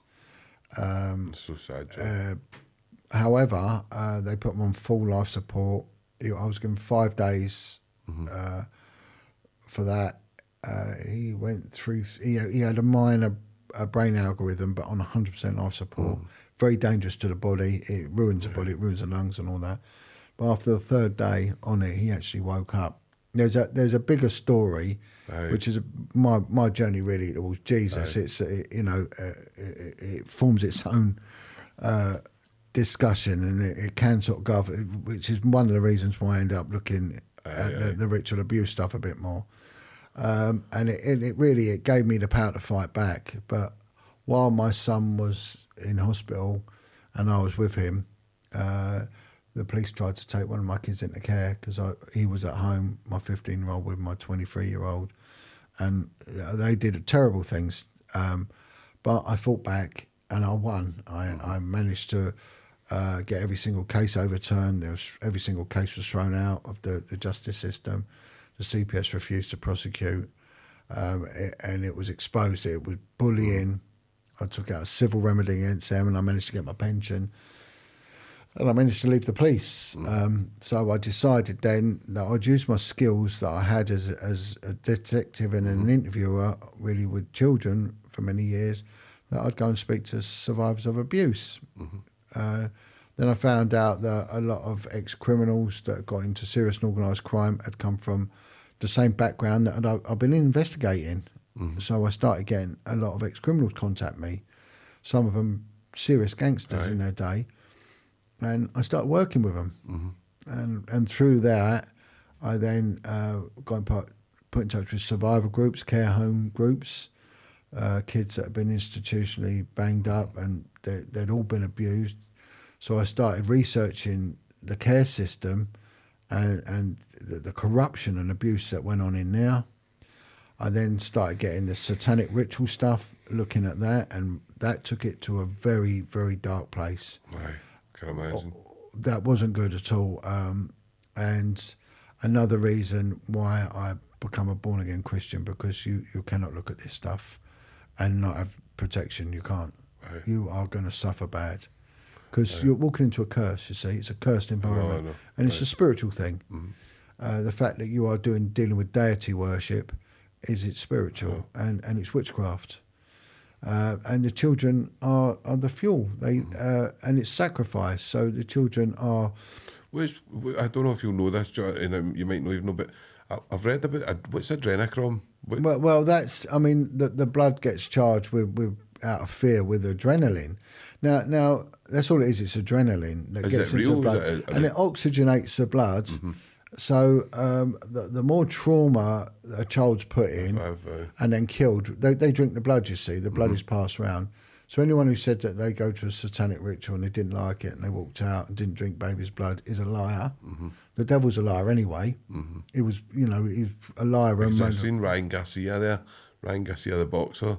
Says that he didn't. I left, and but he was going to them for a while. Do you know what I mean? Yeah, I wouldn't put much value on that statement. That contradicts a lot of what I've heard. I've never been to one, so I'd never know. But I spoke to enough people that have been to one. I spoke to women that have killed children and stabbed them, and when they come to me, I tell them you must tell the police. And they have told the police, but that was done because of their age. It was usually child when they were doing that, and it was under duress. One woman, she stabbed to death 5 babies in a row. She was made to do it, but money's paid for it because each one of them. So what is this adrenochrome do? Does it? Well, it gives them a high buzz, right. And it spiritually charges them. One woman said that there was a little boy was abducted and he was killed in a ritual, and the kid's throat was cut and he was cut down his torso and his heart was still beating, and they took his heart out and she had to bite it. She was only a young girl and she bit his heart, and at the point it stopped beating, she said it was like a wave went through the crowd that were in this place, and she said they were high, they were gasping with and squealing like pigs. And that's the other thing you hear, they squeal like pigs, and then they have an orgy afterwards. But in that energy. So do you think, see this P Diddy stuff and all that that's going on? I was going to kind of touch on that just to get your views on that. What do you think? What do you think of this? Do you think that's just the tip of the iceberg? Well, the music industry is demonic anyway, because that's where Satan. I see a lot of videos and all that, and I go, that looks dead like a ritual that they're doing. Well, Beyonce is Baal and Baphomet worship. You can clearly see it. Right. The horn thing. You see it with Madonna. Even with these, see, that's all about money and wealth, right? So Baal worship. Balenciaga. Balenciaga. Yeah, it's money and wealth, and it's usually represented with the horns or the cow. You see this program, the advert, moneysupermarket.com, Money Supermarket. There's a cow in there. You're thinking, why is there a cow there? What's a horned? It's Baal. It's a representation. It's symbolism of what it is. And you look at Africa. You look at Benin. 30% of the country worship voodoo, which is just another form of Satanism. And it's an official religion of Benin, and northern Nigeria the same. We got a huge West African population. You go in there, the juju, it goes on. A lot of the yardies, right? The gangsters, they would go and see the juju man before they did a bit of crime. Now, I was doing a project with ex-offenders in a church. We were doing some maintenance work, and there was a Muslim lad there, and he was talking about the jinns in his faith, right, with the jinns. The jinns are the jinns are the demons. Islam, aren't they? In Islam, they're demons in Islam. So he's going about, we believe in the jinns. He said, and you Christians, you believe in the demons. I said, oh, yeah, of course. And as we're talking, there's a Jamaican lad there, and he starts yawning. He starts screwing up his face and yawning. And every time I said something, he'd make these stupid noises. So there's about 10 of us there, and the group's like, is he all right, John? And I said, son, are you all right? Next thing, he just totally goes. His arms all contort, he twists around, and he just screams out, help me, John. I'm effed. And I said, what have you done? He went, juju. I said, why? He said, for the drug dealing. Right. Juju. I've heard of a well-known London crime family that were obsessed with the occult. So you look back at Hitler and that, and Himmler and that, they were huge. They were huge in it. Huge in it. And they'll get reward straight away, but ultimately there is no reward. See, I don't know if this is the way I look at it, right? See, I've tried to the law of attraction to me is real, right? I believe in the law of attraction. I believe that you attract what you, but using this kind of dark magic and using dark entity will get you a lot faster and bring it a lot quicker and get you better results, if that makes sense. Yeah. But it steals you, it stains you, and you obviously... It will give you instant results. You will get paid instantly, but you'll never pay that debt off, No. once you've sold your soul. And there's so many of them that sold. Jimi Hendrix has mentioned he sold his soul. They're going about the crossroads. Bob Dylan. I've heard him. Yeah, right, so... Bob Dylan actually says it, and I think... And you obviously get people that go, he could just be saying that, but yeah, he goes... Right. So... Every religion cross-references Jesus Christ. Buddha mentions him. Islam mentions him. None of the other religions are cross-referenced with each other, right? And when you talk to survivors of Satanism, rituals are done against one thing. You never hear of a ritual done against Allah, against Buddha, against the universe, not one, but against Jesus Christ, many. That's why you hear the term Antichrist. You don't hear anti-Buddha, anti-Muhammad, anti-crystal, Andrew Tate or Elon Musk, I think, could be the Antichrist, one of the two. Well, so who knows? They're definitely not right in the head, and so it's real, and it is real, and it's a major problem. But when we go back to, we were saying earlier about these wealthy people and the fee-paying schools and the hierarchy, and we look at how can this level of organised criminality against society's most vulnerable, how can it be allowed to perpetuate to such a degree that there's no intervention? And if there is any intervention, people are stamped on, like myself and like coppers like Lenny Harper and many other brave people that speak out. And you've got to look at where they come from. So you had a scandal up here which involved a lot of the children's homes, right? And one of them was a care home called Fornethi. I know, I'm going to actually hopefully get Kelly in that one for that. I'll get Kelly we mentioned for that. Yeah, they got a survivor group and they had a horrific amount of abuse that went on in there with these young girls that were just placed into this home. And one of the abusers, out of 15 girls, 6 of them picked out one person, and that person was a QC. He was the advocate depute, which means he was head of the Procurator Fiscal, and he was head of the Scottish justice system. And that was a guy called Nicholas Fairbairn. And he was linked into one of the other justice lords in Scotland. He was linked into a bloke called Bob Henderson, QC. And they were also accused of being involved in a rent boy racket that went on around the chambers in the legal quarter of Edinburgh. So we're talking about the elite of the legal world. Nicholas Fairbairn at the time was having a long-standing affair with Esther Ranson. Esther Ranson set up Childline, where if kids were being abused, they would ring this Childline up. Why they don't just ring 999, I don't know. And I would say that all the years of investigating child abuse, we would get referrals. Only one ever come through from Childline. Only one. I only dealt with one Childline referral. Many, hundreds from 999. Exactly. Well, if you look at Esther Ranson, who set it up, okay, of course, we're not pointing the finger at her, but her boyfriend was a prolific paedophile. He was accused of abusing a lot of the girls at Thornethi, young girls. He was accused of even abusing Bob Henderson's daughter since the age of 4. She was raping this girl at the age of 4. And he was so connected, to the hierarchy. Now, there was... Does this go all the way up, and then we just start talking about like the kind of elite families? Well, we're already up there with these. Aye. And if you look at where did Fairbairn and Henderson go to, they went to Loretto School, which was very wealthy, the equivalent of Eton in Scotland.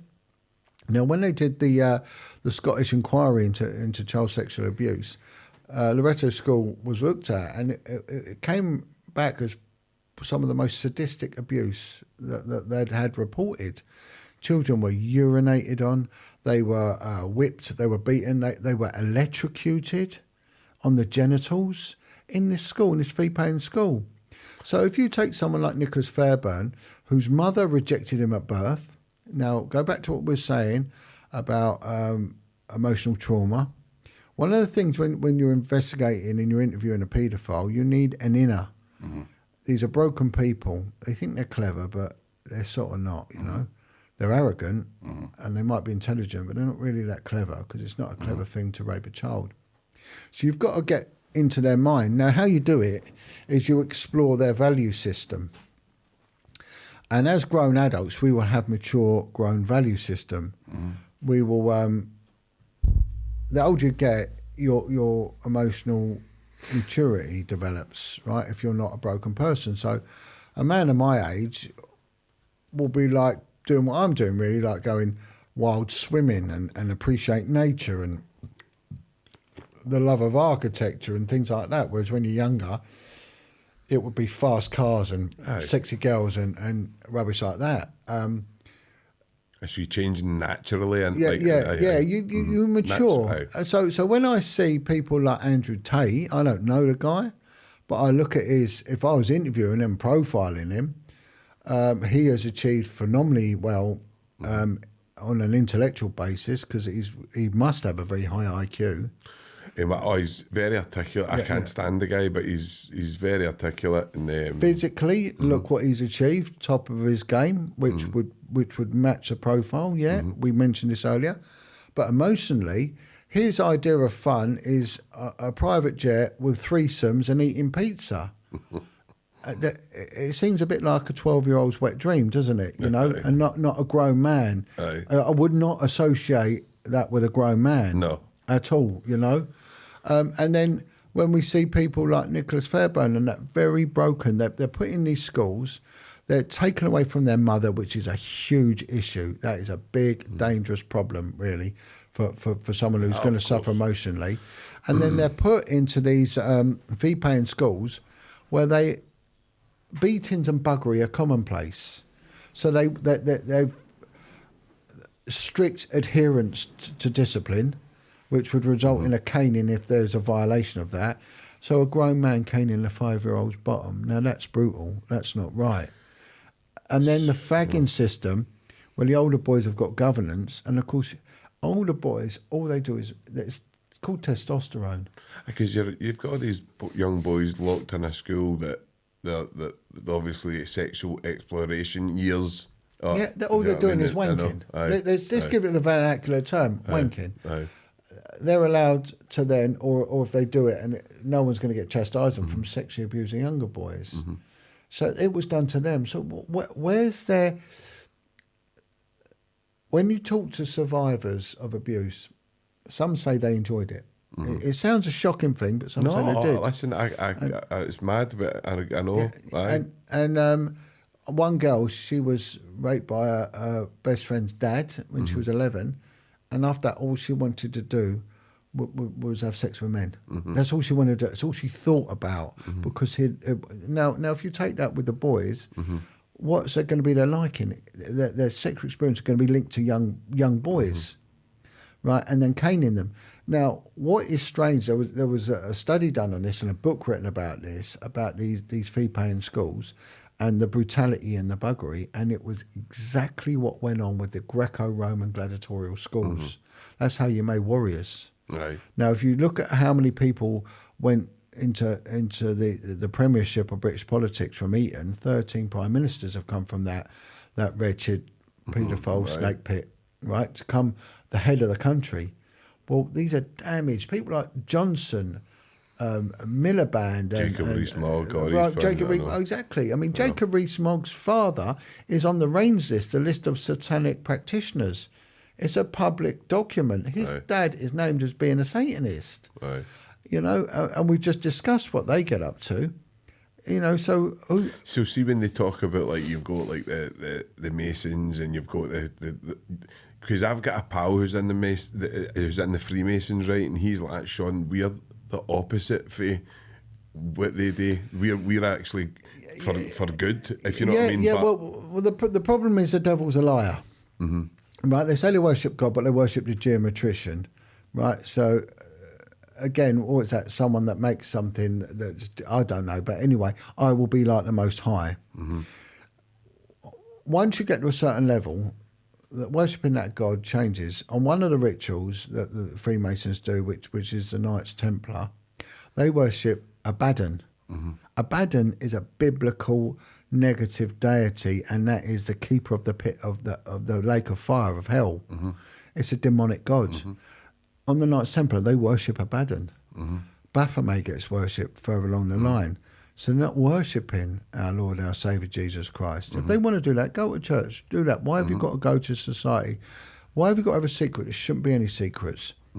It is demonic, and it's pyramid selling. So they invest so much time, so much money learning their lines and contributing and everything else. They always want it back, but it never comes. It's a lie. And they get deeper and deeper into it. And of course there is a benefit. Financially, there'll be a reward. Step up the ladder. You see some of these people on, they don't look as if they age. And you've got to go like yourself, like, what is it? Like, because, I mean, I know, like, obviously J-Lo and all that, and you read all this stuff, and I know there's so much fake information out there. You really need to, as we spoke earlier about David Icke and stuff like that, and like Alex Jones, and there's a lot of kind of, they're making a lot of money, John. Do you know what I mean? And all you got to do is follow the money. Do you know what I mean? You just got to follow the money. And like Joe Rogan's making millions and all that. You know, so you just follow the money with them all. And this is a new form of entertainment, you know, the podcast and everything else. And no one's vetted. You don't know where anyone's come from or whether they're telling the truth. I mean, I've interviewed people that have turned out to be absolute raging nutcases. You know, but that's nothing to do with me. Their opinions aren't mine. But then I've gone on to interview people that have got a powerful story to tell. And I call it a voice for the voiceless. That no one else will ever do that for me. They've always been, and I've met some of the best people. You know, we were saying earlier, your friend you made in prison. There's a couple of people from the police that were honourable and stood by me. The rest of them never. They were too frightened. So you're not really going to get them come forward. But my best friends now have come from, you know, from the criminal world. You know, I do a lot with a guy called Bill Maloney. He was a career criminal, a street fighting little thug from South East London. One of the loveliest guys I've ever met, Chris Lambriano, a notorious gangster. A lovely guy. I do a lot with Stephen French now. I found him a really admirable fella. You know, and this is the irony of it all, you know. But what it is, with paedophilia and with Satanism, it's a mafia in its own right. And it's a secret, and it's their little secret. It's what Cosa Nostra means. It's our thing. And it's the same with them. And you'll see the same in the Mafia. They take an oath, but it'll be a blood oath. And it'll be an oath to a deity that's not a clean deity. Right? And what they're doing is they're selling their soul. And it's all got blackmail value. So once you've done it, we knew what you do. We knew what you did, you know? So is this where, obviously, like, we talked about Epstein earlier, right? And we were talking about how, because Sound of Freedom, right, basically kind of goes into how much child trafficking, and it actually says that child trafficking is actually took over drugs. Well, it always has done. I've got a mate, and he investigates wildlife crime in Africa, and he said that the selling of animal parts is bigger than guns and it's bigger than drugs. It's huge money. Now, take that another step further. With children, it's monumental money, and people will pay with their life with this. And because that Tim Bauer, he says, in the end of Sound of Freedom, he says, listen, you can use a gram of coke once, something like that. You can use a gram of coke once, but you can use a child as many. And it's horrible. It's horrible to think, but and destroy their soul at the same time, and then they'll go on to have terrible relationships. And it takes 3 generations for that to filter out. 3 generations, and that's not just biblically. That's also in the doctrine of social work. That the ramifications go on for the next 3 generations. They're killing people's souls. But it goes on all the time. The police will not invest because there's no need to do it. They're blocked.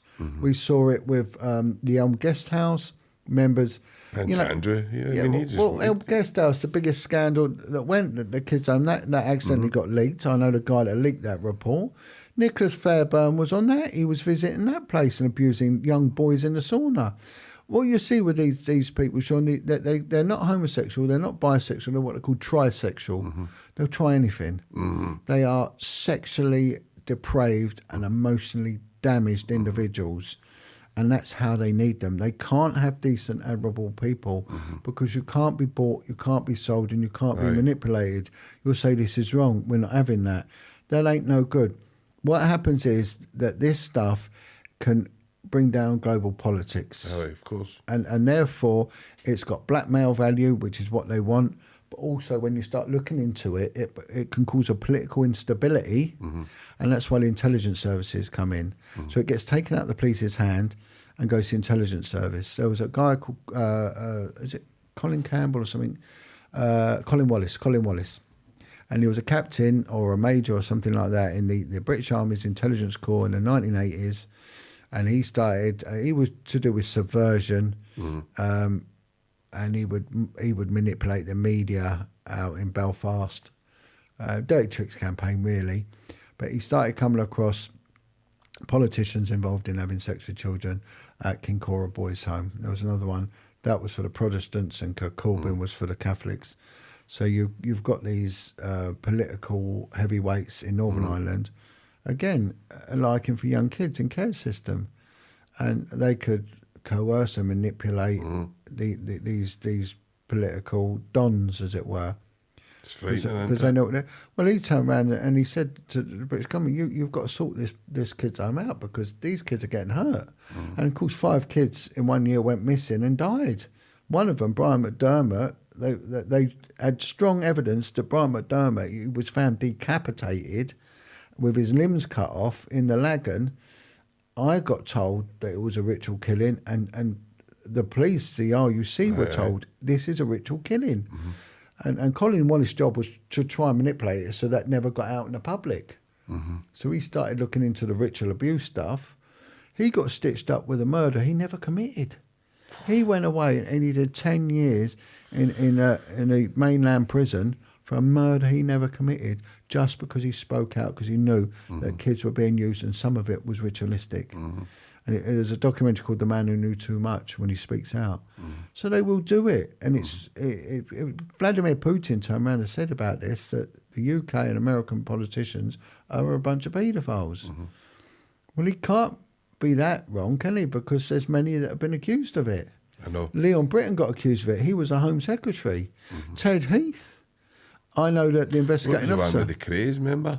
Yeah, again, their name crops up at all, and they had connections with a well-known singing Christian, and on it goes. And then when you look at the 3 right honourables, longest-serving women MPs, Harriet Harman, Margaret Hodge and Patricia Hewitt, they were part of the Labour Party, and they were the main advocates in endorsing a pro-paedophile group in the 1970s called PI, Paedophile Information Exchange.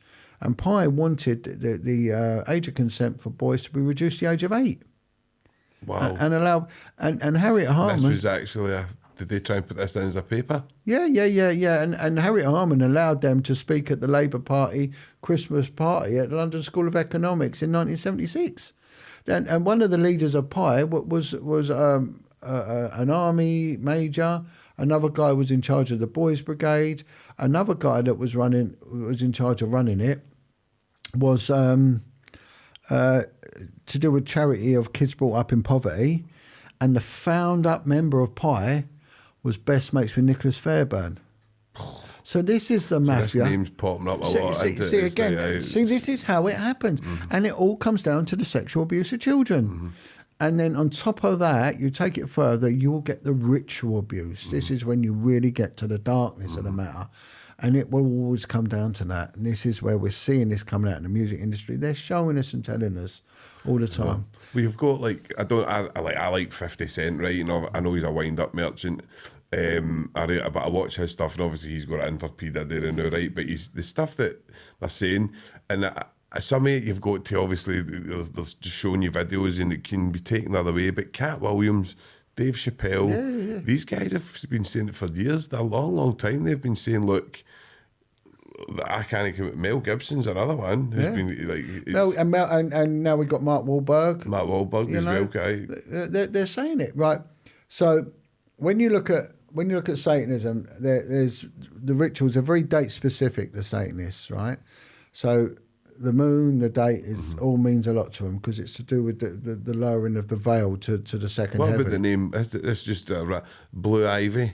Is that somebody was saying that's actually a devil name or something? Well, like it may be. The Beyonce's daughter. Oh, okay, right.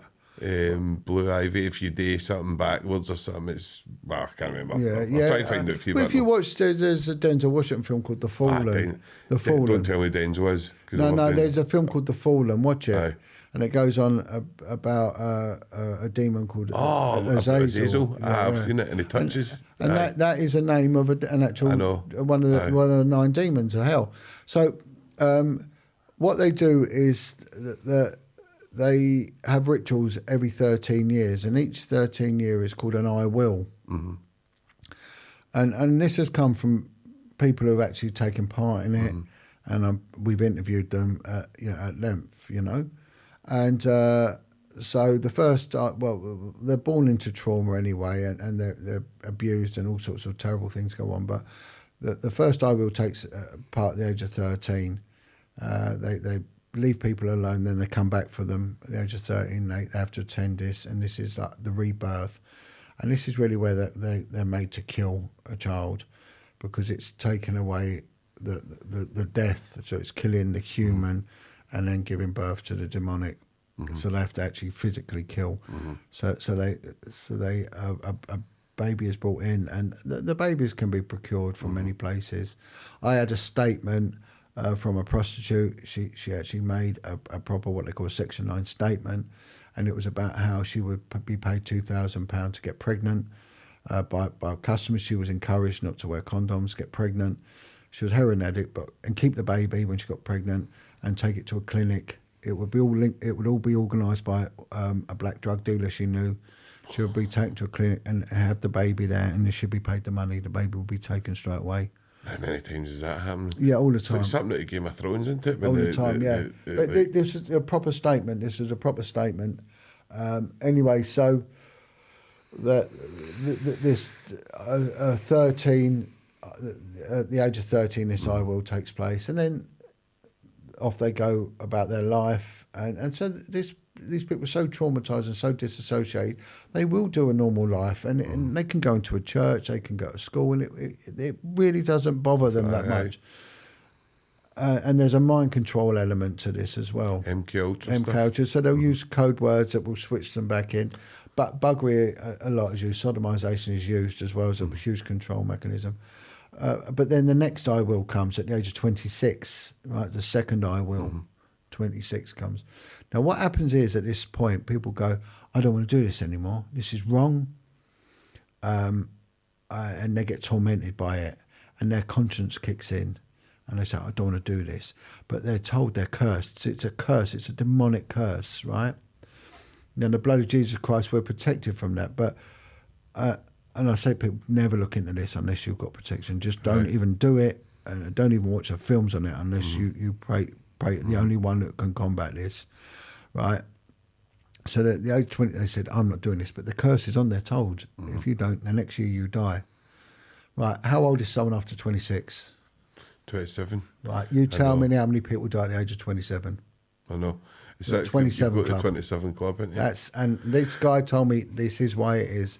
And you can see people like Amy Winehouse. It does make sense. That, like when you see it, like when you see it like that. Jim Morrison, Amy Winehouse. There's so many of them. Because Kanye West, right? I know Kanye West, right?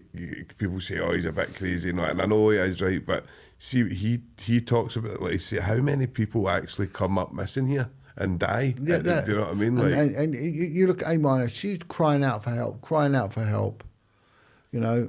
And look at her, because if I loved Amy Winehouse. If you've been involved in these things, you would want to take heroin to block it out. You wouldn't want to. I think that's why a lot of them get into drug addicts. Yeah, and they're kept away from. Look, these young girls that are singers, they don't go out with plumbers, do they? No. And they say, oh, I met a nice scaffolder, I'm going to marry him. No, it's always another moron from the music industry, you know, or that industry, you know. So, and that's what you'll see. You seen Ricky Gervais, like, obviously at the Grammys, he kind of made a fool of it, but I think he was being trying to get his point across in the way, because who's it, Roman Polanski? You could see they were all raging when he made a joke about Roman Polanski. He was accused of rape, wasn't he? And as soon as he made a joke, I can't remember, but a lot of the actors and actresses were like, but it's their little secret out, and they don't want it, but they're in trouble. The moment they look, the book of Matthew, Mark, and Luke. Do you think it's starting to? It eats them away. Book of Matthew, Mark, and Luke. It says that if you take a young one away from me, it's better that you put a millstone around your neck and jump into the depths of the sea. When someone is sexually abused as a child, right, they come up to me and they say, John, I can't be dealing with this Jesus stuff you go on about, you know. Where was Jesus? Where was Jesus when I was being abused? Well, Jesus always had his hand on them. Unfortunately, it's the free will of the paedophile. It's the devil that does that, right? And what's happened is that person doesn't want to go to Jesus, doesn't want to see the merits of Jesus because they think Jesus abandoned them. Well, no, Jesus didn't abandon them. Their mother abandoned them, and whoever was meant to protect them abandoned them. You know, Jesus never did that. But the warning is so that person who did that, Jesus said to him, it's better you put a millstone around. He's telling them, kill yourself. Because what awaits you is worse than anything you'll ever get here. Prison, even stabbed in prison, that is nothing compared to what you get because of what you've done to that person, and you've deliberately taken them away from me. I get it all the time. What can I say to him? And I just say that it was evil that did that. That wasn't good. That wasn't a loving God that did that. It was. I think, just as we were coming up to the end of the podcast, we can talk about a wee bit more positive stuff about that, John, about how the work you do and the kind of the way you advocate for people. I'll do a thing called The Voice for the Voiceless. I work a lot with ex-offenders. A lot of them know me now from the work I do. What I would say to people is, you know, if you have a child, stay with it. It's the most precious thing you can ever get as a child. Right, and it's an investment that will always pay dividends. Not a house, not a car, not a fine wine. Your kid will. And I say to men, don't abandon your children. And I say to women, you're the lioness. Protect them cubs like a lioness should. Don't go letting all these men in your life. Don't do it. It starts and finishes with the kids. If we look at our justice system, it fails 8% of the time. The Scandinavian succeeds 8% of the time because they heal the broken child. We are dealing with broken children in our society, and this is what we got. We've got such a screwed up society. One of the things I can do is give people the voice because it's a bit of empowerment. It's a way of speaking out. Unfortunately, the police is it's just been depleted to a point where it's rendered useless now. And it's a shame. And the old tradecraft and the funding of when I was there has gone for good. So people want justice. It's a shame I can't give you justice. It's a shame because with justice comes healing, you know. But do you know, I say this quite a lot, but Nicola Machiavelli says one of the best ways to hurt somebody is give them a sense of injustice. Yeah. They can't get over it. Yeah, can't get over it, no. And it's horrible, but with justice comes healing, and I know. they've always been let down. So what I do is say that you're not alone. You're not alone. It's not your shame to hold. You did nothing wrong. They chose to hurt you. You didn't. Hold your head up high. Keep strong. I say to victims and survivors, you're loved. Aye. You're brilliant. Keep going. You must speak out. You know, what they should be doing is they should be going into prisons and talking to them young lads in there. To try and get them to have the balls to get vulnerable and men that have been abused. Come on, get together. There's a group called Tough Talks. They do that. They go into the prisons and talk to them. We should be working with the justice system to stop the offending. You know, we should be trying to get these people into work and give them a sense of achievement. You know, what we're doing at the moment is wrong. We shouldn't be locking up the people the way we are without fully understanding the journey they've been on. Right. Yes, there are some dangerous people that need locking up. We get that, rightly so. But there's others don't. They just need a bit of help because they're in trouble. I want to call out to paedophiles and say, stop it. Stop doing it. Stop it now. Pack it in. You're hurting people. You're destroying people. You're ripping souls out. You know, you're just ruining, you're causing poverty, you're causing suicide, you're causing everything and hatred. Stop it. It was done to you. You knew it hurt. Don't do it to anyone else. Pack it in now. Repent. Put it right. Go to the police. Tell them what they've done and grass up all the other paedophiles you know. Pull it right. Stop this. And I want to call out to the Satanists. Same thing. Stop it. Stop it. You're worshipping a liar. There is no paradise where you're going. Right, you're going to hell and you ain't getting out of it. Go to Jesus, pull it right, speak out and grass it up. We don't know much about it. Start telling the world that it goes on. We're seeing it in Hollywood. We're slowly seeing it come out in the entertainment industry, bit by bit by bit. Let's keep that going. We need people like Mel Gibson, Marky Wahlberg. We need them to keep coming out. What's his name? Kanye West. Kanye West. People like him. We need them. 50 Cent, like they're all talking about it, like, and they're all talking about Fat Joe and that was talking about it, and saying like when they were going to Diddy's parties and stuff. And this is all where it's misinformation, right? And I always go, oh, is it no? And it's. They even get me, see the way that I do believe, I'm spiritual, I believe in all the kind of stuff you were talking about, but I still see because of misinformation that they put out, I don't know what to believe. Do you know that way you go, is he doing this and is there that? And you go, is there that many people? Because the parties that P. Diddy had, you're talking about 300 of the most biggest A-list celebrities and they're all doing it and all keeping it a secret and that's hard to believe. But there'll be some that didn't want to do it. Aye. You know, we saw that with the nuns that went on to cause terrible abuse to these young Magdalene girls in the laundries. Why did they do it? They were meant to be of God. Why did they do such brutal, sadistic, wretched things to them and sexually perverse things to them? Because they were placed in them laundries themselves. They were placed in the convents, and actually a lot of them didn't want to go in there. Right. They become embittered and they become hate-filled and they hate themselves. And this is what will happen to these actors that go there. They'll do things, they will be compromised and they will be blackmailed and they'll be frightened and they will carry on and then they'll hate themselves and then it'll be too late. I know. You know?